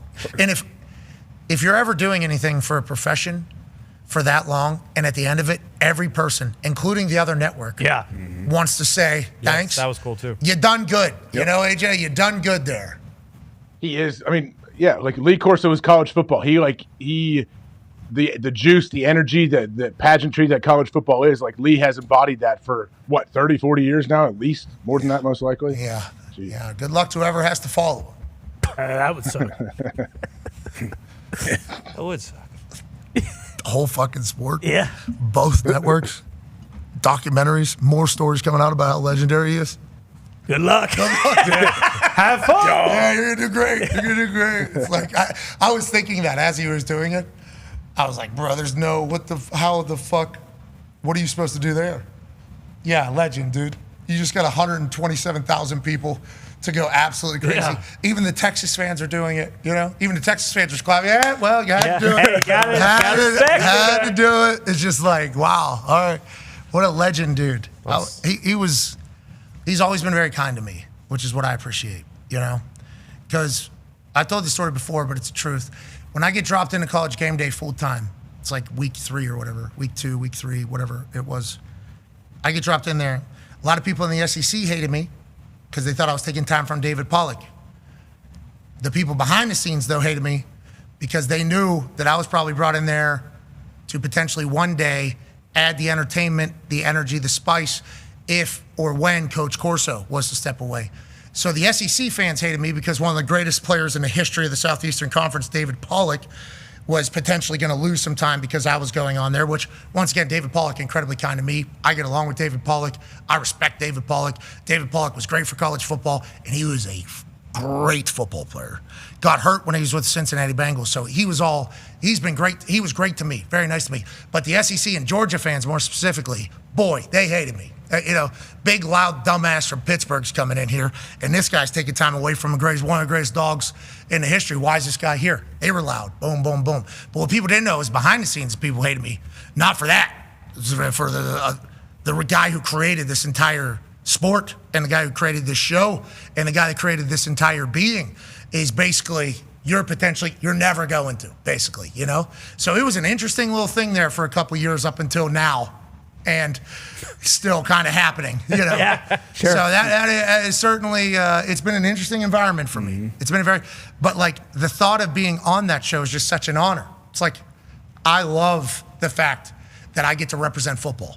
Like that is a cool thing getting to do. And I tried to tell Coach Corso that whenever we did like the roundtable shout out session to him, and I got a chance to say it on TV. And I've said this to him off air too. It's like he loves ball. Like that guy loves ball. Everything about it, he loves ball. And it's like, I think that is why I'm initially drawn to him. And then the way like he goes about it, it's like that guy's speaking how I would speak, like as a kid growing up watching him. So, I have nothing but respect for these, but there's a lot of people who don't have a lot of respect for me being the guy that's coming in there. And I've certainly felt it. And I will try my best to represent for football, is what I'm saying, and for college football, especially in this magical time that we're in right now, where you have no clue what team's going to become the greatest. You can be absolute shit a year beforehand and then become a perennial power yet again. Looking at you, Florida State. You can be great and then become, oh no, what was that? Looking at you, Alabama. Will they be able to find their way back with Crimson Tide? We shall see. Top 10 teams competed this weekend, 6 of them against each other. So obviously there was going to be at least 3 top 10 teams with an L. There were 4. Penn State, though, haven't talked about them. They beat the hell out of Nevada. Drew Aller looked good. Yeah. Drew Aller looks like what we wanted him to look like after the terrible ending to his season last year. He could have either crumbled or used that as motivation to get even better and maybe become top pick in the NFL draft this year. This Penn State team is for real. Ohio State, obviously, they get the massive win over Texas. Texas's defense not getting talked about because Ohio State's defense is getting talked about. Julian Sain and the boys, couple drops. Claire, Jeremiah Smith early. We don't know what that's all about. We assume that'll get cleaned up. Hartline now the OC. It's like tough sledding against that Texas defense, but I think that's going to be for everybody this year. Obviously, Clemson loses to LSU in the Death Valley Bowl, and well said. LSU's a real deal. They are. Georgia defeats Marshall. That's Tony Gibson's first game as Marshall's head coach. Sorry about that. Up and up. Sorry about that. Up and up. Notre Dame, close one to Miami. CJ Carr. He seemingly had some moments where it's like he's a guy. The run-in touchdown obviously is crazy. The scramble all the way back to his own 30 or 40. Then the no-look throw for his first touchdown. I mean, this is filthy. Watch number 8 just go ahead and jump. Yeah, I got you. And number 2, no. Yeah, we're going back that way. I mean, he just made the guy even more wide open. And those are throws that a lot of guys can miss, especially in their first start. Get a little nervous, the guy's wide open. And then he does the billionaire strut with the big ball dance. So I like what C.J. Carr showed. Miami, obviously, all the way back in my eyes. I can't wait to watch them all season. I put out a tweet, D, but I don't know if you saw it. I said we're about 45 minutes away from the month of September starting. I've only seen 4 quarters of this Miami team. I believe in them. I do. I believe in them this year. Not that I didn't last year. So many miracles last year. Yep. So many miracles last year. And, you know, they were back for the first time, long time. But whenever their fans traveled out to Cal and I got a chance to see them before game day, the Miami fans were like, this is different. This is different. Cristobal's got his culture in. So now you get a new quarterback, get a new everything. Is Carson Beck going to be able to continue to lead them? Yeah, he is. And they're big, strong, and fast. And if Carson Beck can get them in and out of the huddle, Carson Beck can get everybody lined up on the offensive side. The defensive side is going to have dudes that can hunt, which they did. They decided to just end the game. You got guys making catches like that. Michael Irvin's losing his shit on the sideline. I think there was like 60-some thousand people at this game, 66,000 people at this game. It's like, is Miami back? Is the U back? And then Florida State's back? Florida's back? Is the state of Florida back? And college ball as a whole? Hey, we need, especially our age group, for me, being a South Florida kid, like that was the glory days for college football. UM being good, Florida State being good, and then the University of Florida being good. UM and Florida State beating 2 top 10 teams opening week. That's huge. And then Florida doing their thing against Long Island University, I believe, good start to their season. So we'll, they'll have a tough schedule, so we'll see what they're about. But LIU's good. Still looks like the real deal. But yeah, if these 3 teams can be good, which they look like they will be, that'll be huge for college football as a whole. And for these 2 new quarterbacks, coming into new places, Carson Beck and Castellanos, like getting wins over top 10 programs, that's huge. And everything that I heard that has been going on behind the scenes with Carson Beck. I grew up a Hurricanes fan, still a Canes fan. So everything I heard that he's done with his teammates, and then how he clicked instantly with this OC, where he has much more control at the line of scrimmage to get in and out of plays. Like as a player, I know even as a defender, when we can kind of change and have adjustments to coverages, to bunches, that just gives you so much more ownership over the defense or the offense as a player. So I love what I saw. Malachi Tony was unbelievable. He was electric from the jump, true freshman. T.Y. Hilton, S for sure, great player. So yeah, it's everything's looking good for UM right now in the state of Florida as a whole, which is big for college football as a whole, in my opinion. What are you saying, Gumpy? You're saying, yeah, let's keep watching the Hurricanes, not the Dolphins. Is that Hurricanes? Is that what's going on down there in South Florida, Gump? Yeah, it was nice to see the defense. That new DC we got from Minnesota was electric on the sidelines compared to what we had last year. Just that one bust at the end of the game. Yep. I would have liked they threw it a little bit more. They got way too conservative in the second half. I know the defense was playing well, but would have liked to see him kind of end it a little earlier. I don't like 3 straight runs there in the fourth quarter when you put the game away, especially when it's only a 47-yard field goal. Like if that's a 27-yard field goal, sure, we got it. We understand. That kid makes the kick, obviously, kind of puts them in a better spot than they could have been, but they did rest on their yawnies there. They rested on their yawnies a little bit, AJ. This is a huge ball here, though, opening night with a minute left in the fourth. 47-yarder for a guy that was 4 of 11 in the past at FAU. I think they were all very long kicks. I think he was sent out there for like the long balls, so not high percentage kicks.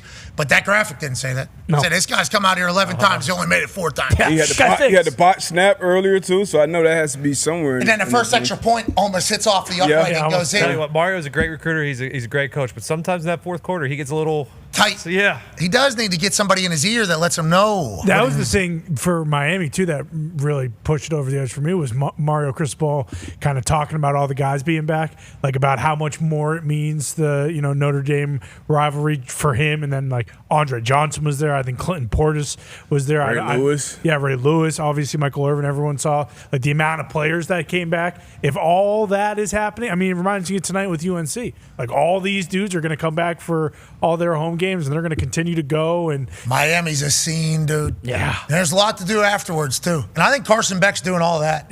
For sure. From the reactions I'm seeing with his team, yeah, I hope so too. That's quarterback shit. Yeah, that literally is. Joining us now, ladies and gentlemen, is a college football analyst for ESPN now. Oh wow, really? Founder of Penn State. Ladies and gentlemen, the host of Josh Pate's College Football Show from On3 Sports and Yahoo Sports, still a thing. Ladies and gentlemen, Josh Pate. Yay! Hey, what up, dude? I watched what you watched last night. You just hit on, I think, the underrated storyline of college football the past decade. So you're talking about all these state of Florida teams. You sit next to Saban every Saturday. Last title he won was the 2020 year. You know he won that with a defensive backfield made up entirely of starters that they got from South Florida because none of the South Florida kids were staying home. Ohio State's roster has been littered with South Florida kids. Clemson, Georgia, they all go into Florida. Not because those kids are dying to get out of the state per se, but because for the past decade, Florida, FSU, Miami, combinations thereof have not been able to present a viable path to play for a title to those in-state kids. So you're right. If the wheel on that ship has started to turn a little bit, it's the biggest story in college football. Not just because you may have 2 or 3 premier programs back. Think about what it does to pluck 2 or 3 premier players per recruiting cycle off the rosters of the other contenders. Because that's been the dynamic shift the last decade in the sport. Who was the name of the guy that had the yachts and thoughts and ended up on a cot, eating 2 hots in a cot? Nevin Shapiro? Yeah, Nevin Shapiro. Is he back? Does Miami have money? Does Miami have the money to be able to keep up with everybody? Seemingly. I mean, they've paid a quarterback now back-to-back years, but do they have enough money to be able to keep up with the likes of the Big Ten? Dana White was on the sideline too. Yeah, his daughter goes there already. Just checked her in. He's become a Miami guy. Do we know that information about every team before we go into the year? Because it feels like that is the piece of information that we need as we project what the future looks like for all these parties. Yeah, so I'd say yes, tentatively already to your question. Then I would say you've got just an utter assassin as your head coach who also happens to recruit 25 hours a day. But I've always thought of Miami kind of like I think of USC. Like if you ever were to get the forward momentum, you saw who was in the stands last night at that game. You know how deep their pockets are. You just got to convince these people that, hey, ball's moving. It's starting to roll downhill because then everyone wants to put their sticker on it. They won't all have the rub with it. It's just they happen to have deeper pockets there. So if you initiate Miami, which they've already got a lot of money, but if you really initiate South Florida behind the cause of Miami football, yeah, it's a runaway freight train. I'll tell you what. Florida boys are good at football. Yeah, they are. They certainly are. And everybody was really feasting on South Florida. I still think the big money schools will be able to, but if Cristobal can keep the boys home, I mean, why not? And Norvell is able to just turn over a team and make them big, fast, and strong. And then Napier's got his culture set in Florida. Is Florida a good state of football? Come on, congratulations. It was must-change television whenever Florida was on there for a while. Must become must-watch. Let's go to another top 10 school. Go ahead, Tone. Yeah, Pete, another top 10 matchup we watched on Saturday night was LSU heading to Clemson. Did we get bamboozled by Clemson again? You know, all the returning production. Did that make us forget that they haven't beat an actual good team in probably the last 3 or 4 years? Or do you think LSU is a really, really good football team? Both are probably true. Tone, let's be careful when we say we. Because I backed off of Clemson a little bit the closer we got to the season. Yeah. You made a point, though, that it kind of extended itself into this LSU game. So Clemson last year, great year. Everyone thought they'd build on that this year, and you returning starters, sometimes an overrated stat, by the way. If you return guys who have reached their ceiling, you're just banging your head against your ceiling again. So they faced 3 SEC teams last year. They go 0-3. They go 14 of 40 offensively on third down against them. They then go 3 of 12 on third down against LSU. So they're like 17 of 52 on third down against highest levels of competition they face. They can't scale up. They can't scale their competition level. So what we're probably looking at, just until I see otherwise, we're probably looking at a team that is absolutely capable of doing what they did last year, banging on the door of a playoff spot. Who knows, maybe they win the ACC again. I'd be very careful of that trip down to Georgia Tech in 2 weeks. But I think they're capable of what they did last year. I just don't know that they're capable of anything more than that. Your eyes play tricks on you every summer. You open that preview magazine and you see X number of returning starters, and then you watch a quarterback coming back. Oh, he's got his same offensive coordinator, same system, same head coach, best receiver room they've had there in quite a while. All of those things are true. You convince yourself that means things just scale up another 20%. Sometimes you just are who you are. Ironically, he may have himself, Cade Klubnik, in the same mess that Nussmeier was in last year. Nussmeier was a good quarterback for LSU last year. He had no run game. And the other night, Clemson had no run game. And if that's the case, it's unfair to put those guys in a position to just expect them to, mount up and shoulder the entire load. Nussmeier threw 12 picks last year because they couldn't run the ball. Cade had a really good touchdown to INT ratio last year. This year, my instinct is if they can't run the ball any better than they did the other night, you're going to see him more turnover prone, which will lead to, is he a bust conversations? No, they're just putting him in an unwinnable position if that's the case. Yeah, desperation will lead you to throw the ball into double teams and shit like that is what I believe Josh Pate is talking about at this exact moment. They need to run the ball with Dabo. Did you see him? Yeah. Man. He came out. Hey, that was one of the better hill runs. It was. I've seen. I mean, that thing was tucked in. The pants were up to the belly button. But he was really striding. How old is Dabo? Can we look up how old this man is? 35. How old are those hip flexors? Check the hip flexor. His stride length has not shrunk. His stride length is still every bit the same as it was 10 years ago. And you know good and well he works on that. When 55 years old with those hamstrings? Woo! Those are 55-year-old hamstrings. Good gate. He played. Yeah. 55 years old. You're not supposed to be full.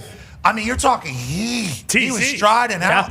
Tom Cruise. Yeah, but even more forward lean. Whoa. Yeah, Tom Cruise has got to work on his base because he doesn't know where a bomb is. That's a good point. Dabo just knows that he's got to get to that 50 faster than anybody else. He's trying to catch up to the man in front of him or whatever the case is. So he's got a little bit more forward lean, especially because he's coming down that goddamn hill. That thing hits a little whoop-de-woo there, too. Oh, yeah. You know, that thing's like what's the place, Cedar Point in Ohio? Yeah. That thing is like Cedar Point's best roller coaster. Yeah, now, of course. It's not Kennywood.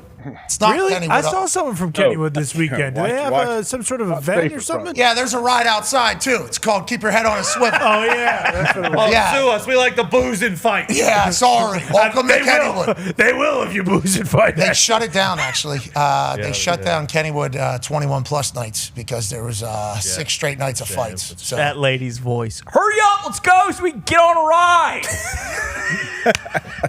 So good. Inside jokes here, Josh. Great, because I'm from rural Georgia. I know nothing about what you're talking about. It sounds great, though. It's just like really poopy roller coaster, and there's a fight at it this weekend. It's an amusement park called Kennywood. Actually, here's the hat. Thank you. It's in Pittsburgh. It is the greatest amusement park in the country outside of Disney something. You know, so if it has Disney before it, it ain't keeping up with it. But if you want to have a good time with the family, go during the day. Yeah. You keep that family out of there at night. You keep that family out of there at night. I'm going to tell you that. Go ahead, AJ. Back to Pate. Sorry about it, bub. Yeah, Josh, obviously everyone's talking about Arch Manning and how he performed against that Ohio State defense. What do you think of Arch's performance? How's he going to do the rest of the year? But also the Ohio State defense and Matty Patricia, what he was able to do with some of these guys that have not played a ton of football so far at the college level. Like, what do you make of Arch, and what do you make of this defense Ohio State has? Yeah, I almost wish you asked the question in reverse, AJ, because a lot of people are leading with Arch. Arch is not the story here. Ohio State's defense is the story. I got to be real with you. There were 2 instances this Saturday where I looked and I said, if you didn't know any better, but you just knew the storylines, you wouldn't know which team is which. Bama FSU is one of those, which we can talk about whenever. But this one right here, like if I tell you one of these teams just won a title, then they're replacing both coordinators, huge chunk of their roster. That's an operation that is ripe to have a reality check, especially against a hungry team, equally as talented, still on a mission, got Arch Manning as your quarterback, and they stoned him. Made him so indecisive. I'm standing there on the field. It was one of those games where if you just watch the quarterback, don't even follow the ball, don't even look at the secondary, don't look at the line of scrimmage, you can tell he's got time to throw. Either he's missing wide open guys or there's a blanket over that Texas wide receiver core, mostly the latter instead of the former. I don't think they have the kind of speed at receiver they did last year. They can play that in the building all they want to and let it echo through the halls. They don't have the kind of speed they had in their wide receiver room last year. So they're going to have scheme guys open a little bit more.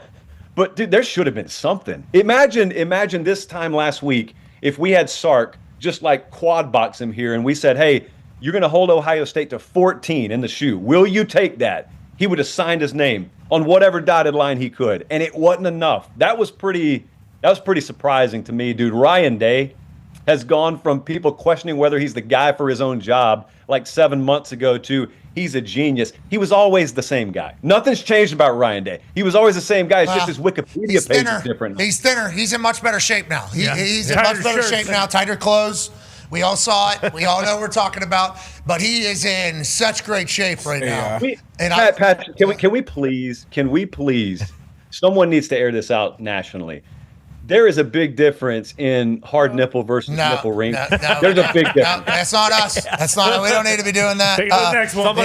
You go to somebody else and do that whole thing. We just know that he was jacked up, and how could you not be? He had chills. Yeah, big time. Yeah, like Dewey. He had goosebumps. How could you not? Who also is slimmed down. Yeah, Dwayne Johnson looking very thin. He looks like he's becoming like an Iron Man type thing. He might be. Hey, Rock, whatever you're doing, you look great, Bob. Might be working out together. You look good. Maybe. You talked about the Alabama FSU game. You don't know who's who. That's a good time to talk about this. Go ahead, Ty. Yeah, Pate, how much do you think Kalen DeBoer needs to be worried about keeping his job this year? Right after the game, we saw that, hey, his buyout, $70 million. Are we looking at, hey, Alabama needs to go to the playoff this year, or he's likely out, or how do you see this whole situation panning out? I don't know if it's that. I don't know where we are with him. I mean, that's my national championship pick. You think Saturday was bad for Bama? Imagine picking them to win the title, and then that gets thrown in your face.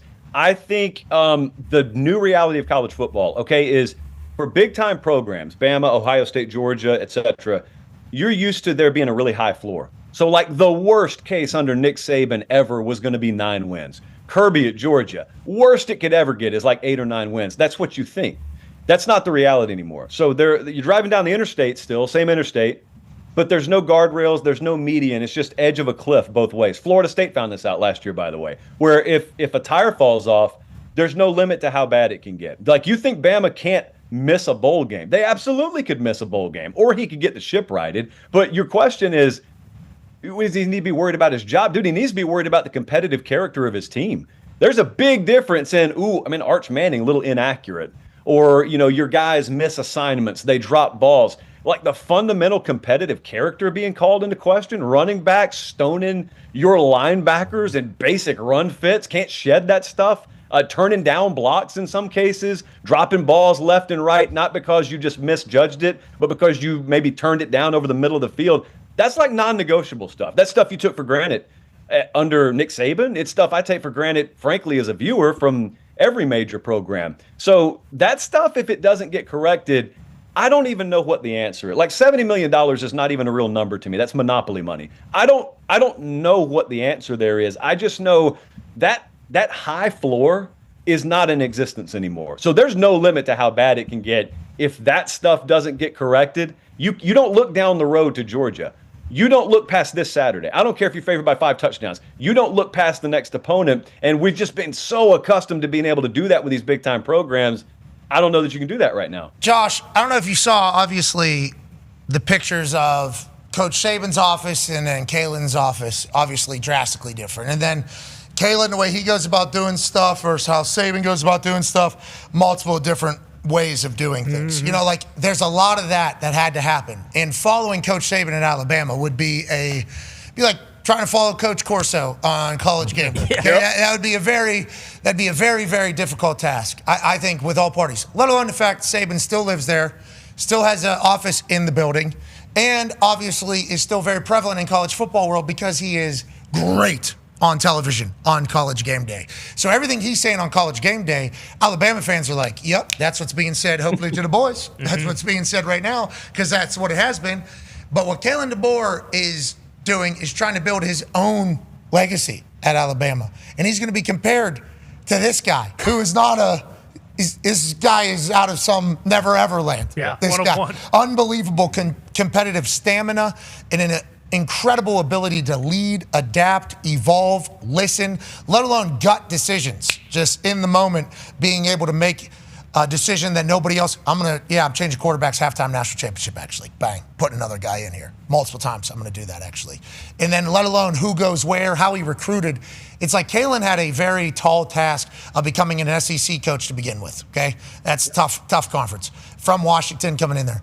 But then to follow the guy, actually, and then now he is the guy on TV for college football, seemingly an impossible job. Is he going to be able to? He's had success. When he was a D3 coach, had success. Indiana had success. Washington has success.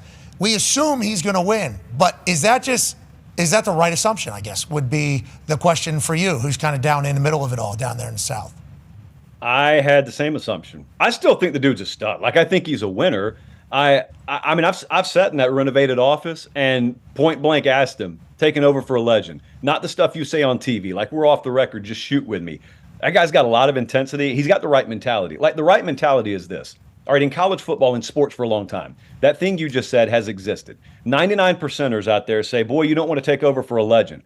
Well, 99%ers aren't qualified for the Alabama job anyway. So by default, you have to be a 1%er. You have to be different. You have to mentally be wired a little different. He is. The big secret in college football has always been, you don't want to take over for a legend because of the situation the legend left. Paterno at Penn State, forget about the off-the-field stuff, just him on the field. Yeah, he was a legendary coach, but the program had waned by the time he stepped away. So if you took the Penn State job, if you took FSU post-Bowden, you were taking sky-high expectations with a rebuild on your hands. Saban's last game at Alabama was a playoff game. So he left a pretty full cupboard. He left a really good situation. So guys like DeBoer look at it and say, well, I mean, forget about the expectations. Forget about people saying take over for a legend, this and that. I think I'm really good too. And so I look in the mirror. I think if I'm given the right resources, I can build my own legacy. And I think he may have taken a dive into the SEC waters and realized, boy, there's something beneath those shark fins. Like, there's a little something more to this conference than I thought there was. But more so than that, dude, Pat, if you're just getting out executed, if you're getting beat by 3 at the gun, that happened to Saban occasionally. It's not that. It's the non-negotiable stuff. He didn't have to question this at Washington. You didn't have to question toughness about his Washington teams. So that's what I wonder about. That's why it's such a mystery to me. I went and watched him scrimmage twice. I went and watched him in spring. I watched him a couple of weeks ago. I had no inclination that FSU result was even possible. It was maybe just bad day. Rain was hard, you know. Tom Segura, Bert Kreischer were out there shirtless. Sure. You know, maybe it's just a bad night. Maybe just laid an egg on opening night. Maybe they just didn't have energy on opening night. Maybe they just didn't have maximum focus on opening night. Maybe that's just what it is. Maybe this is the one game, breakfast ball. Yeah, breakfast ball. Maybe they need a breakfast ball. Should we give up on Alabama or no? No, I'm not going to give up on them. But look, hey, God gives us 11 more games. So if you're right, you'll see it. Like they got Wisconsin coming in. They go to Georgia in less than a month. So if that's just a one-off, which I have suspicions about, but let's just grant the floor to you. It is your show. If it's a one-off, we're going to find out really, really quickly. I don't think it's a one-off. I am just living in hypotheticals. Sure. I did not like what I saw either. No. And I don't think that's just something you can fix, which is why I say some things about some players in the NFL, and people get mad at me for pointing out the obvious, and then they say, still can change. It's like, I don't know. That feels like something that you either got or you don't. But if the team can flip the script after getting embarrassed by Florida State, who might be all the way back, maybe Kalen DeBoer makes his own legacy, Donner. Maybe he's got a DeBoer Street, Donner. That'd be cool. Maybe he's the GOAT, Donner. The Boulevard? Yeah, maybe it is the Boulevard. Oh. Right down Kalen the Boulevard right here. Yeah, that would be great. Kalen the Boulevard. Boom. Yeah, that is a great street name. I mean, that would be fantastic. Let's go back to the Big Ten. You talk about the SEC, how there might be some things underneath the shark gills. You know, obviously in the South, very competitive for every recruit. A lot of recruits from the South. We understand that. The North has the national championships, and the North has a lot of money. Let's go to a school that seemingly has more than anybody could imagine or anybody actually gives them credit for. Go ahead, AJ. Yeah, Josh, Penn State obviously feels like they're all in. Everyone's talking about them, everything they're doing, the resources, whatever, everything about it. Is James Franklin, is this the year he finds a way to go and win those big primetime matchups, I guess, that we've seen him kind of fall short in the past? It's the year he better do it. That's a weird kind of pressure, by the way. They're two kinds of pressure. Or what? They're not going to fire him, though, Josh, right? No, that's what I'm saying. He doesn't, right? It's a totally different kind of pressure. There's the job security pressure, which is when or you're fired. And then there's just flat-out competitive pressure of, I could be the Penn State coach for the next 30 years.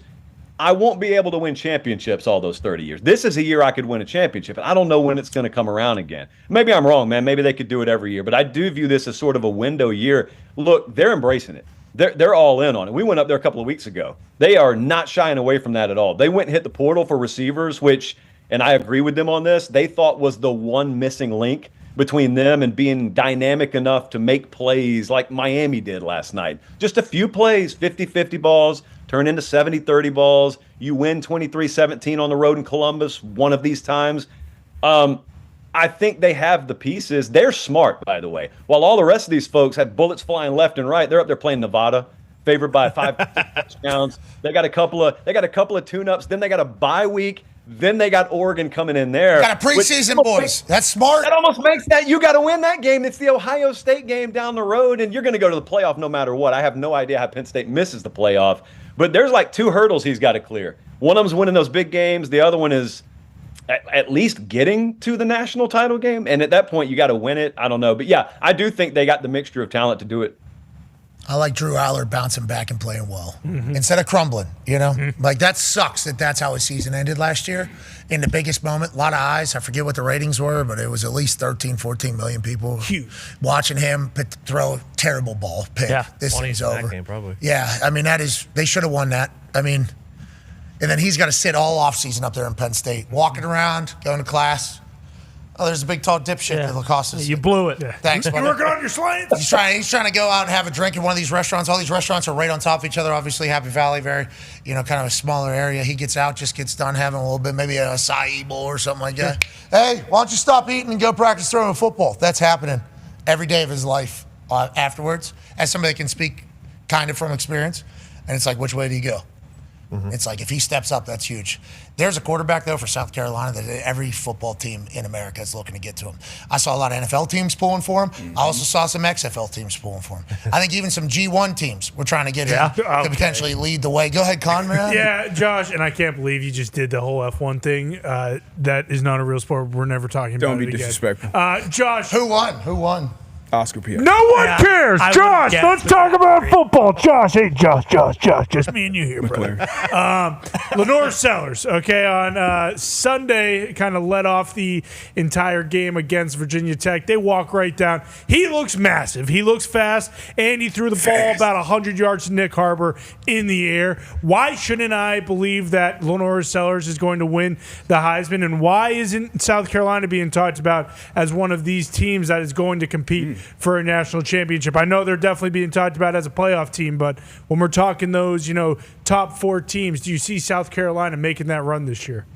Yeah, they can. I mean, that's just foreign language. People have this preconceived notion in their mind, frankly, about a lot of programs that they need to reprogram because the sport has changed. And so when you get an alien as your quarterback, you got another one out wide, by the way. I mean, when your fastest player on the field is 6'5", 235, and spells his name Nick with a Y, you just need to pay attention to him. So that guy has learned to catch the football now, which was so funny. Like, what you asked the key about Nick Harbor at wide receiver. What does he need to learn to do, dude? If he can learn to catch, man, he's gonna be nasty. Well, he can learn to catch. All-American track. Yeah, you got Lenore Sellers, who I know a lot of people are doing the NFL draft talk. Like, I stick to college football. I think he could be the best player in college football.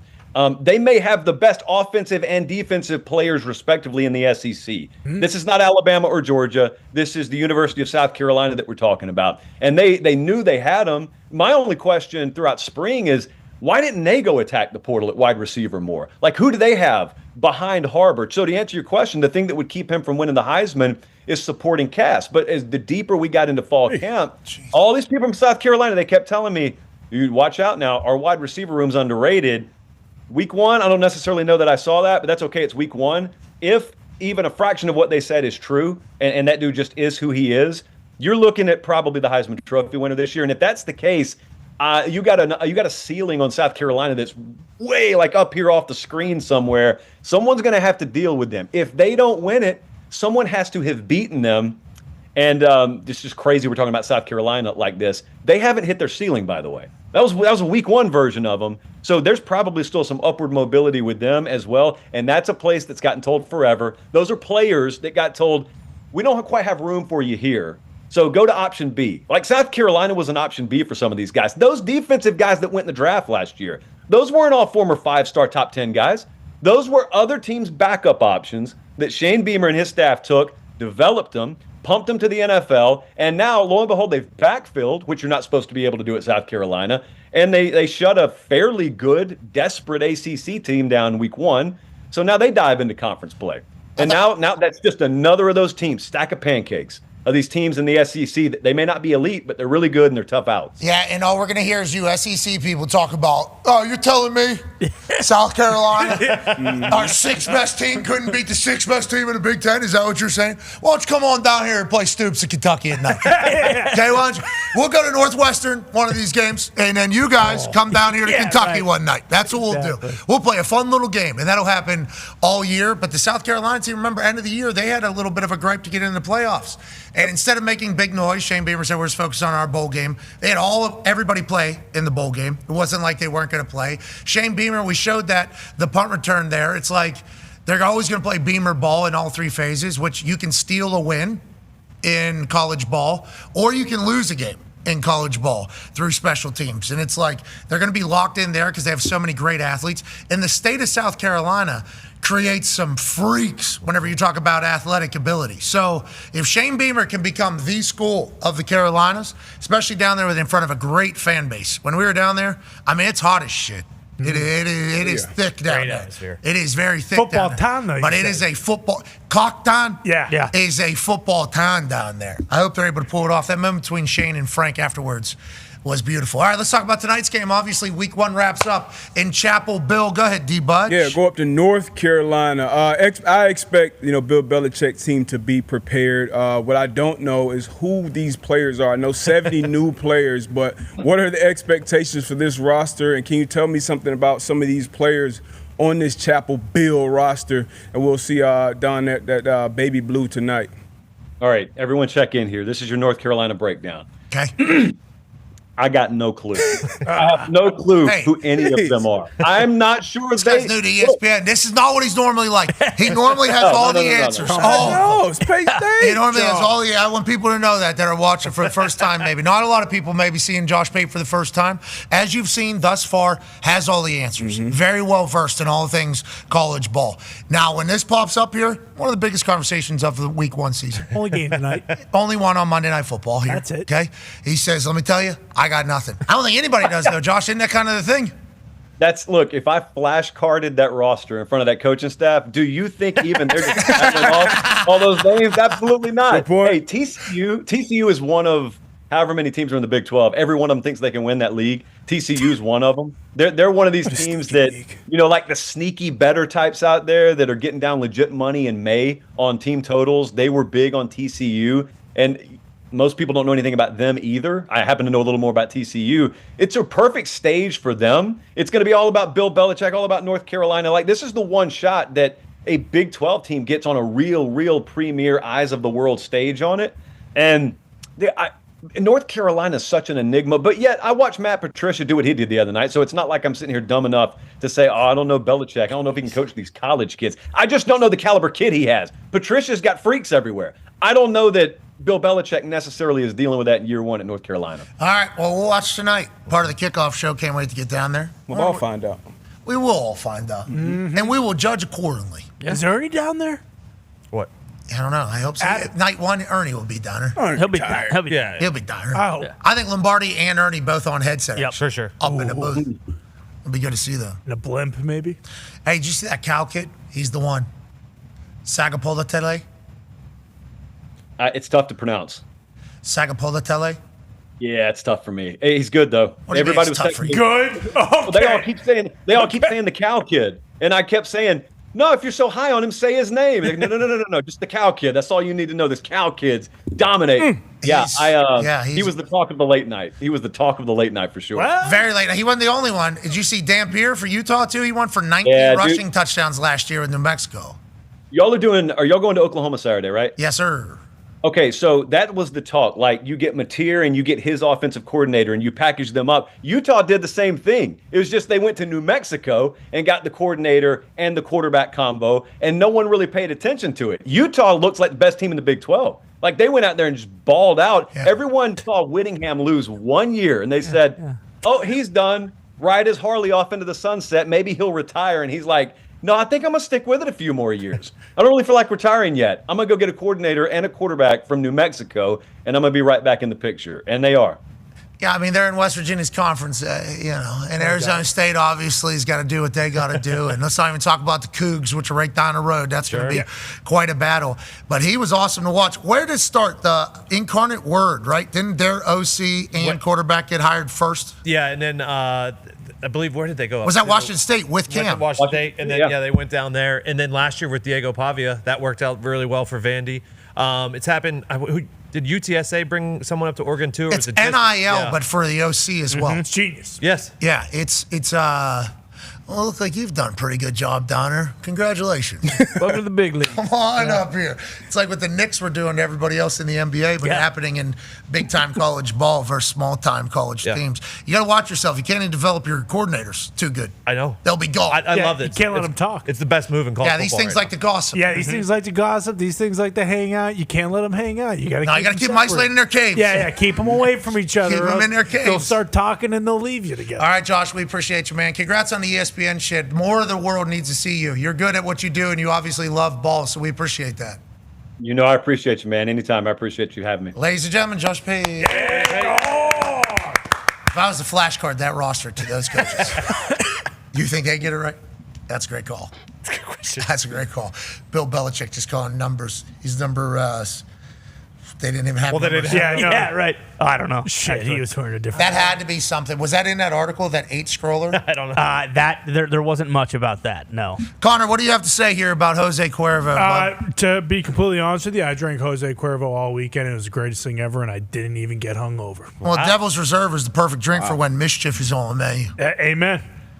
It's time to listen to a little devil on your shoulder. Pour a round of shots. Get ready to raise a little hell.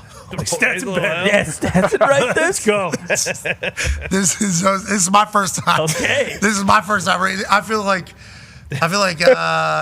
Ron Burgundy right now reading this. Yeah, he'll read anything on the toe. But remember, you must be 21 years and over. Please drink responsibly. So it says Cuervo. Cuervo Devil's Reserve, a sweet, tropical, spicy infused tequila that is smooth and devilishly good. Ooh. Okay. Hell yeah. Devil's Reserve. Go to your local liquor store. Go to Cuervo.com to purchase your own bottle of mischief. Okay. I'll tell you what, they're sweet. Bottle of mischief. They're tropical. Raising hell. I was gonna say that's an interesting way to Sell go it. about Cuervo. that, but I like it.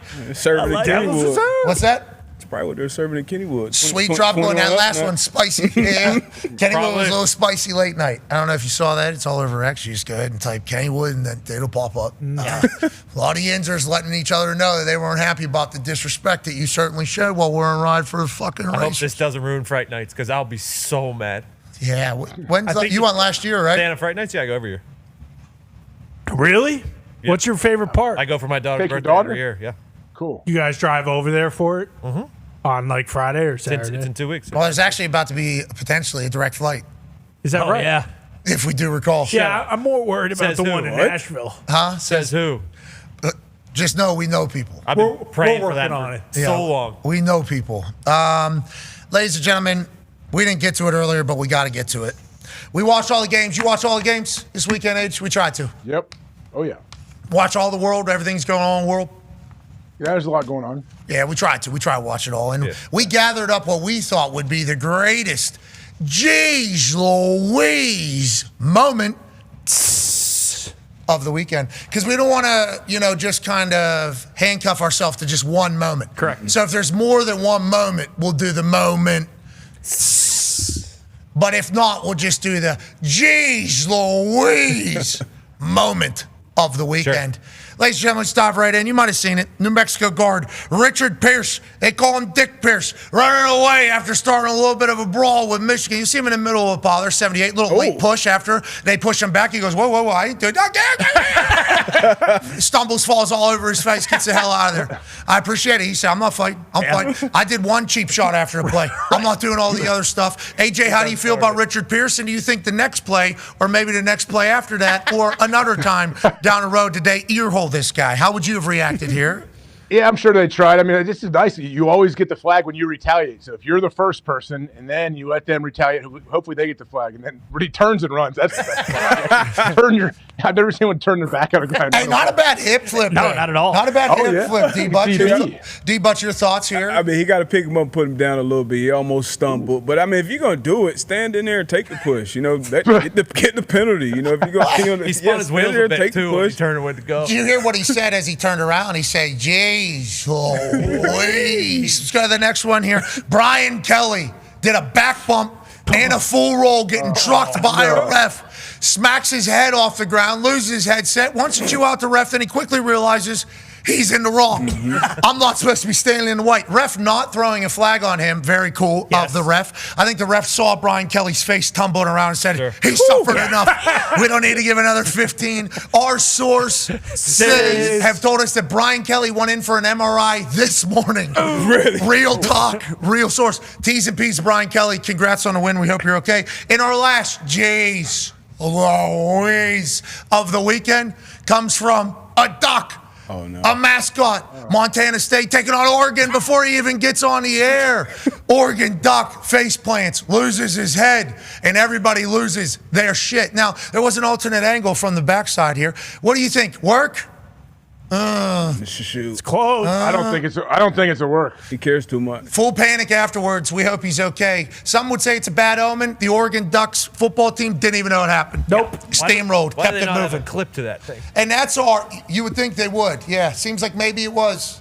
Nope. Jeez Louise. Moment of the weekend. We continue on digital, but not for long, because we got to hit the road to get down to North Carolina. Have a great, happy Labor Day. Be a friend, tell a friend something nice that might change your life. We'll see you tomorrow. Goodbye. Yeah, we got to get down to Chapel Hill pretty soon. Chapel Bill, if you will. You can have Michael Jordan on the show? He's going to be on ESPN tonight, I guess. I would assume. Good idea, AJ. We're watching it. We get to watch In the Box with Lombo, right? Yeah. Do we get a headset? I don't know. That's what I'm thinking, right? I'm wondering. I'm assuming you guys might get a couple. Hey, let's try the 70 power here. We're calling plays. I'm thinking you're gonna. Remember, this is a Belichick coach team. Yeah, He's tattooed on your arm still. I know, but when I got this tattoo, there's a lot of different things about Bill that are true today. But again, I do think to your point. Fair point. That's pretty sweet, tropical, and spicy of you to say. Amen. And the times with Bill were sweet, tropical, and spicy, baby. But no, I do think there's a massive chance that this run mobile quarterback Bill's got. Lopez? They're going to be doing some crazy shit with this fucking guy because Bill's always wanted a mobile quarterback. Yeah, I mean, they had Cam Newton. A lot of people are saying we're watching back what he did with Cam. Cam, I think, would even admit that wasn't the fullest super Cam. Cam was a Superman on the field, dude. I watch some of these guys, and obviously everybody wants to compare everybody to Josh Allen, as you should. Josh Allen, unbelievable football player as well. Cam Newton was he was a defensive end. Like not Josh Allen isn't very tall and very athletic and very strong and everything like that. Cam Newton was a D end. Clearly, that his body was made to be a defensive end, and he just so happened to also be the fastest defensive end that was ever. And it's just, he can dissect the defense, and he has a work ethic, and he's a phenomenal leader. And it's like, me and Vinatieri, he walked by us preseason. I think it was preseason or early in season. He walked by us rookie year, and we both just say, if that fucking guy can figure out football, we are done. He's one of those guys. We are absolutely done. And he did. He did figure it out. He's one of those guys that's a big guy that when stands next to other big guys looks bigger than those big guys. Yep. Yeah, people are talking about him like he's not who he is right now, though, too. There's a lot of things being said about Cam, and it's like... This guy won an MVP. You ever seen him in real life, too? I don't think you'd be saying as much as you're saying right now. No. I mean, everybody's doing this to Cam Newton. He gets you, too. We've seen it at the camps. Yeah, he's not scared to throw down a little bit. He's not scared. He's about it. Sellers, that was your big thing with Sellers. Sellers He's was a big boy. Huge. This weekend. If you're huge, I think that's why I like Drew Aller so much. Drew Aller, Will Howard. That's why I like Will Howard so much.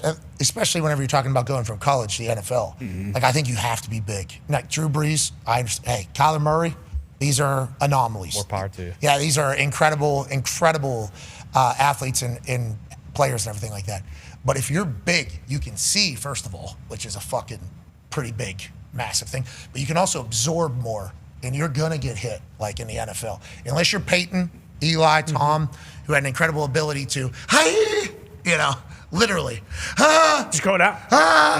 Nope. which not a lot of guys these days are ever going to do because the mobile quarterback is such a thing. It's like, yeah, what Cam was he was special, man. He was special. That's a great point about the NFL now, though. We don't get any more of the like cool, like ball snapped, D-end wins, quarterback instead of throwing it away or trying to run away, just goes down into a ball like that. Though that it literally looked like they were screaming. Yeah. That era's done. Johnny Hecker had one of those. The punter. I forget who. He pushed somebody. He was punting. He was jogging down the field. Then he pushed somebody. I do remember that. And then Elvis Dumervil? that person came running back, and the fool, you could hear through the video. Yeah. I was like, man, I would have done the same thing. I would have. I mean, you chose to push him. Yeah, I was gonna say, right. You set that up there. I don't know if that would have been the play. And as soon as you push that guy, eyes are not leaving him. No, yeah, no. Like that is not. It was Cliff Averill. Cliff Averill, yeah, okay, pretty good, He's a dog too. pretty strong, yeah.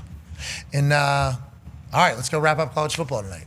AJ, congrats to your Buckeyes, dude. That was a cool scene over there.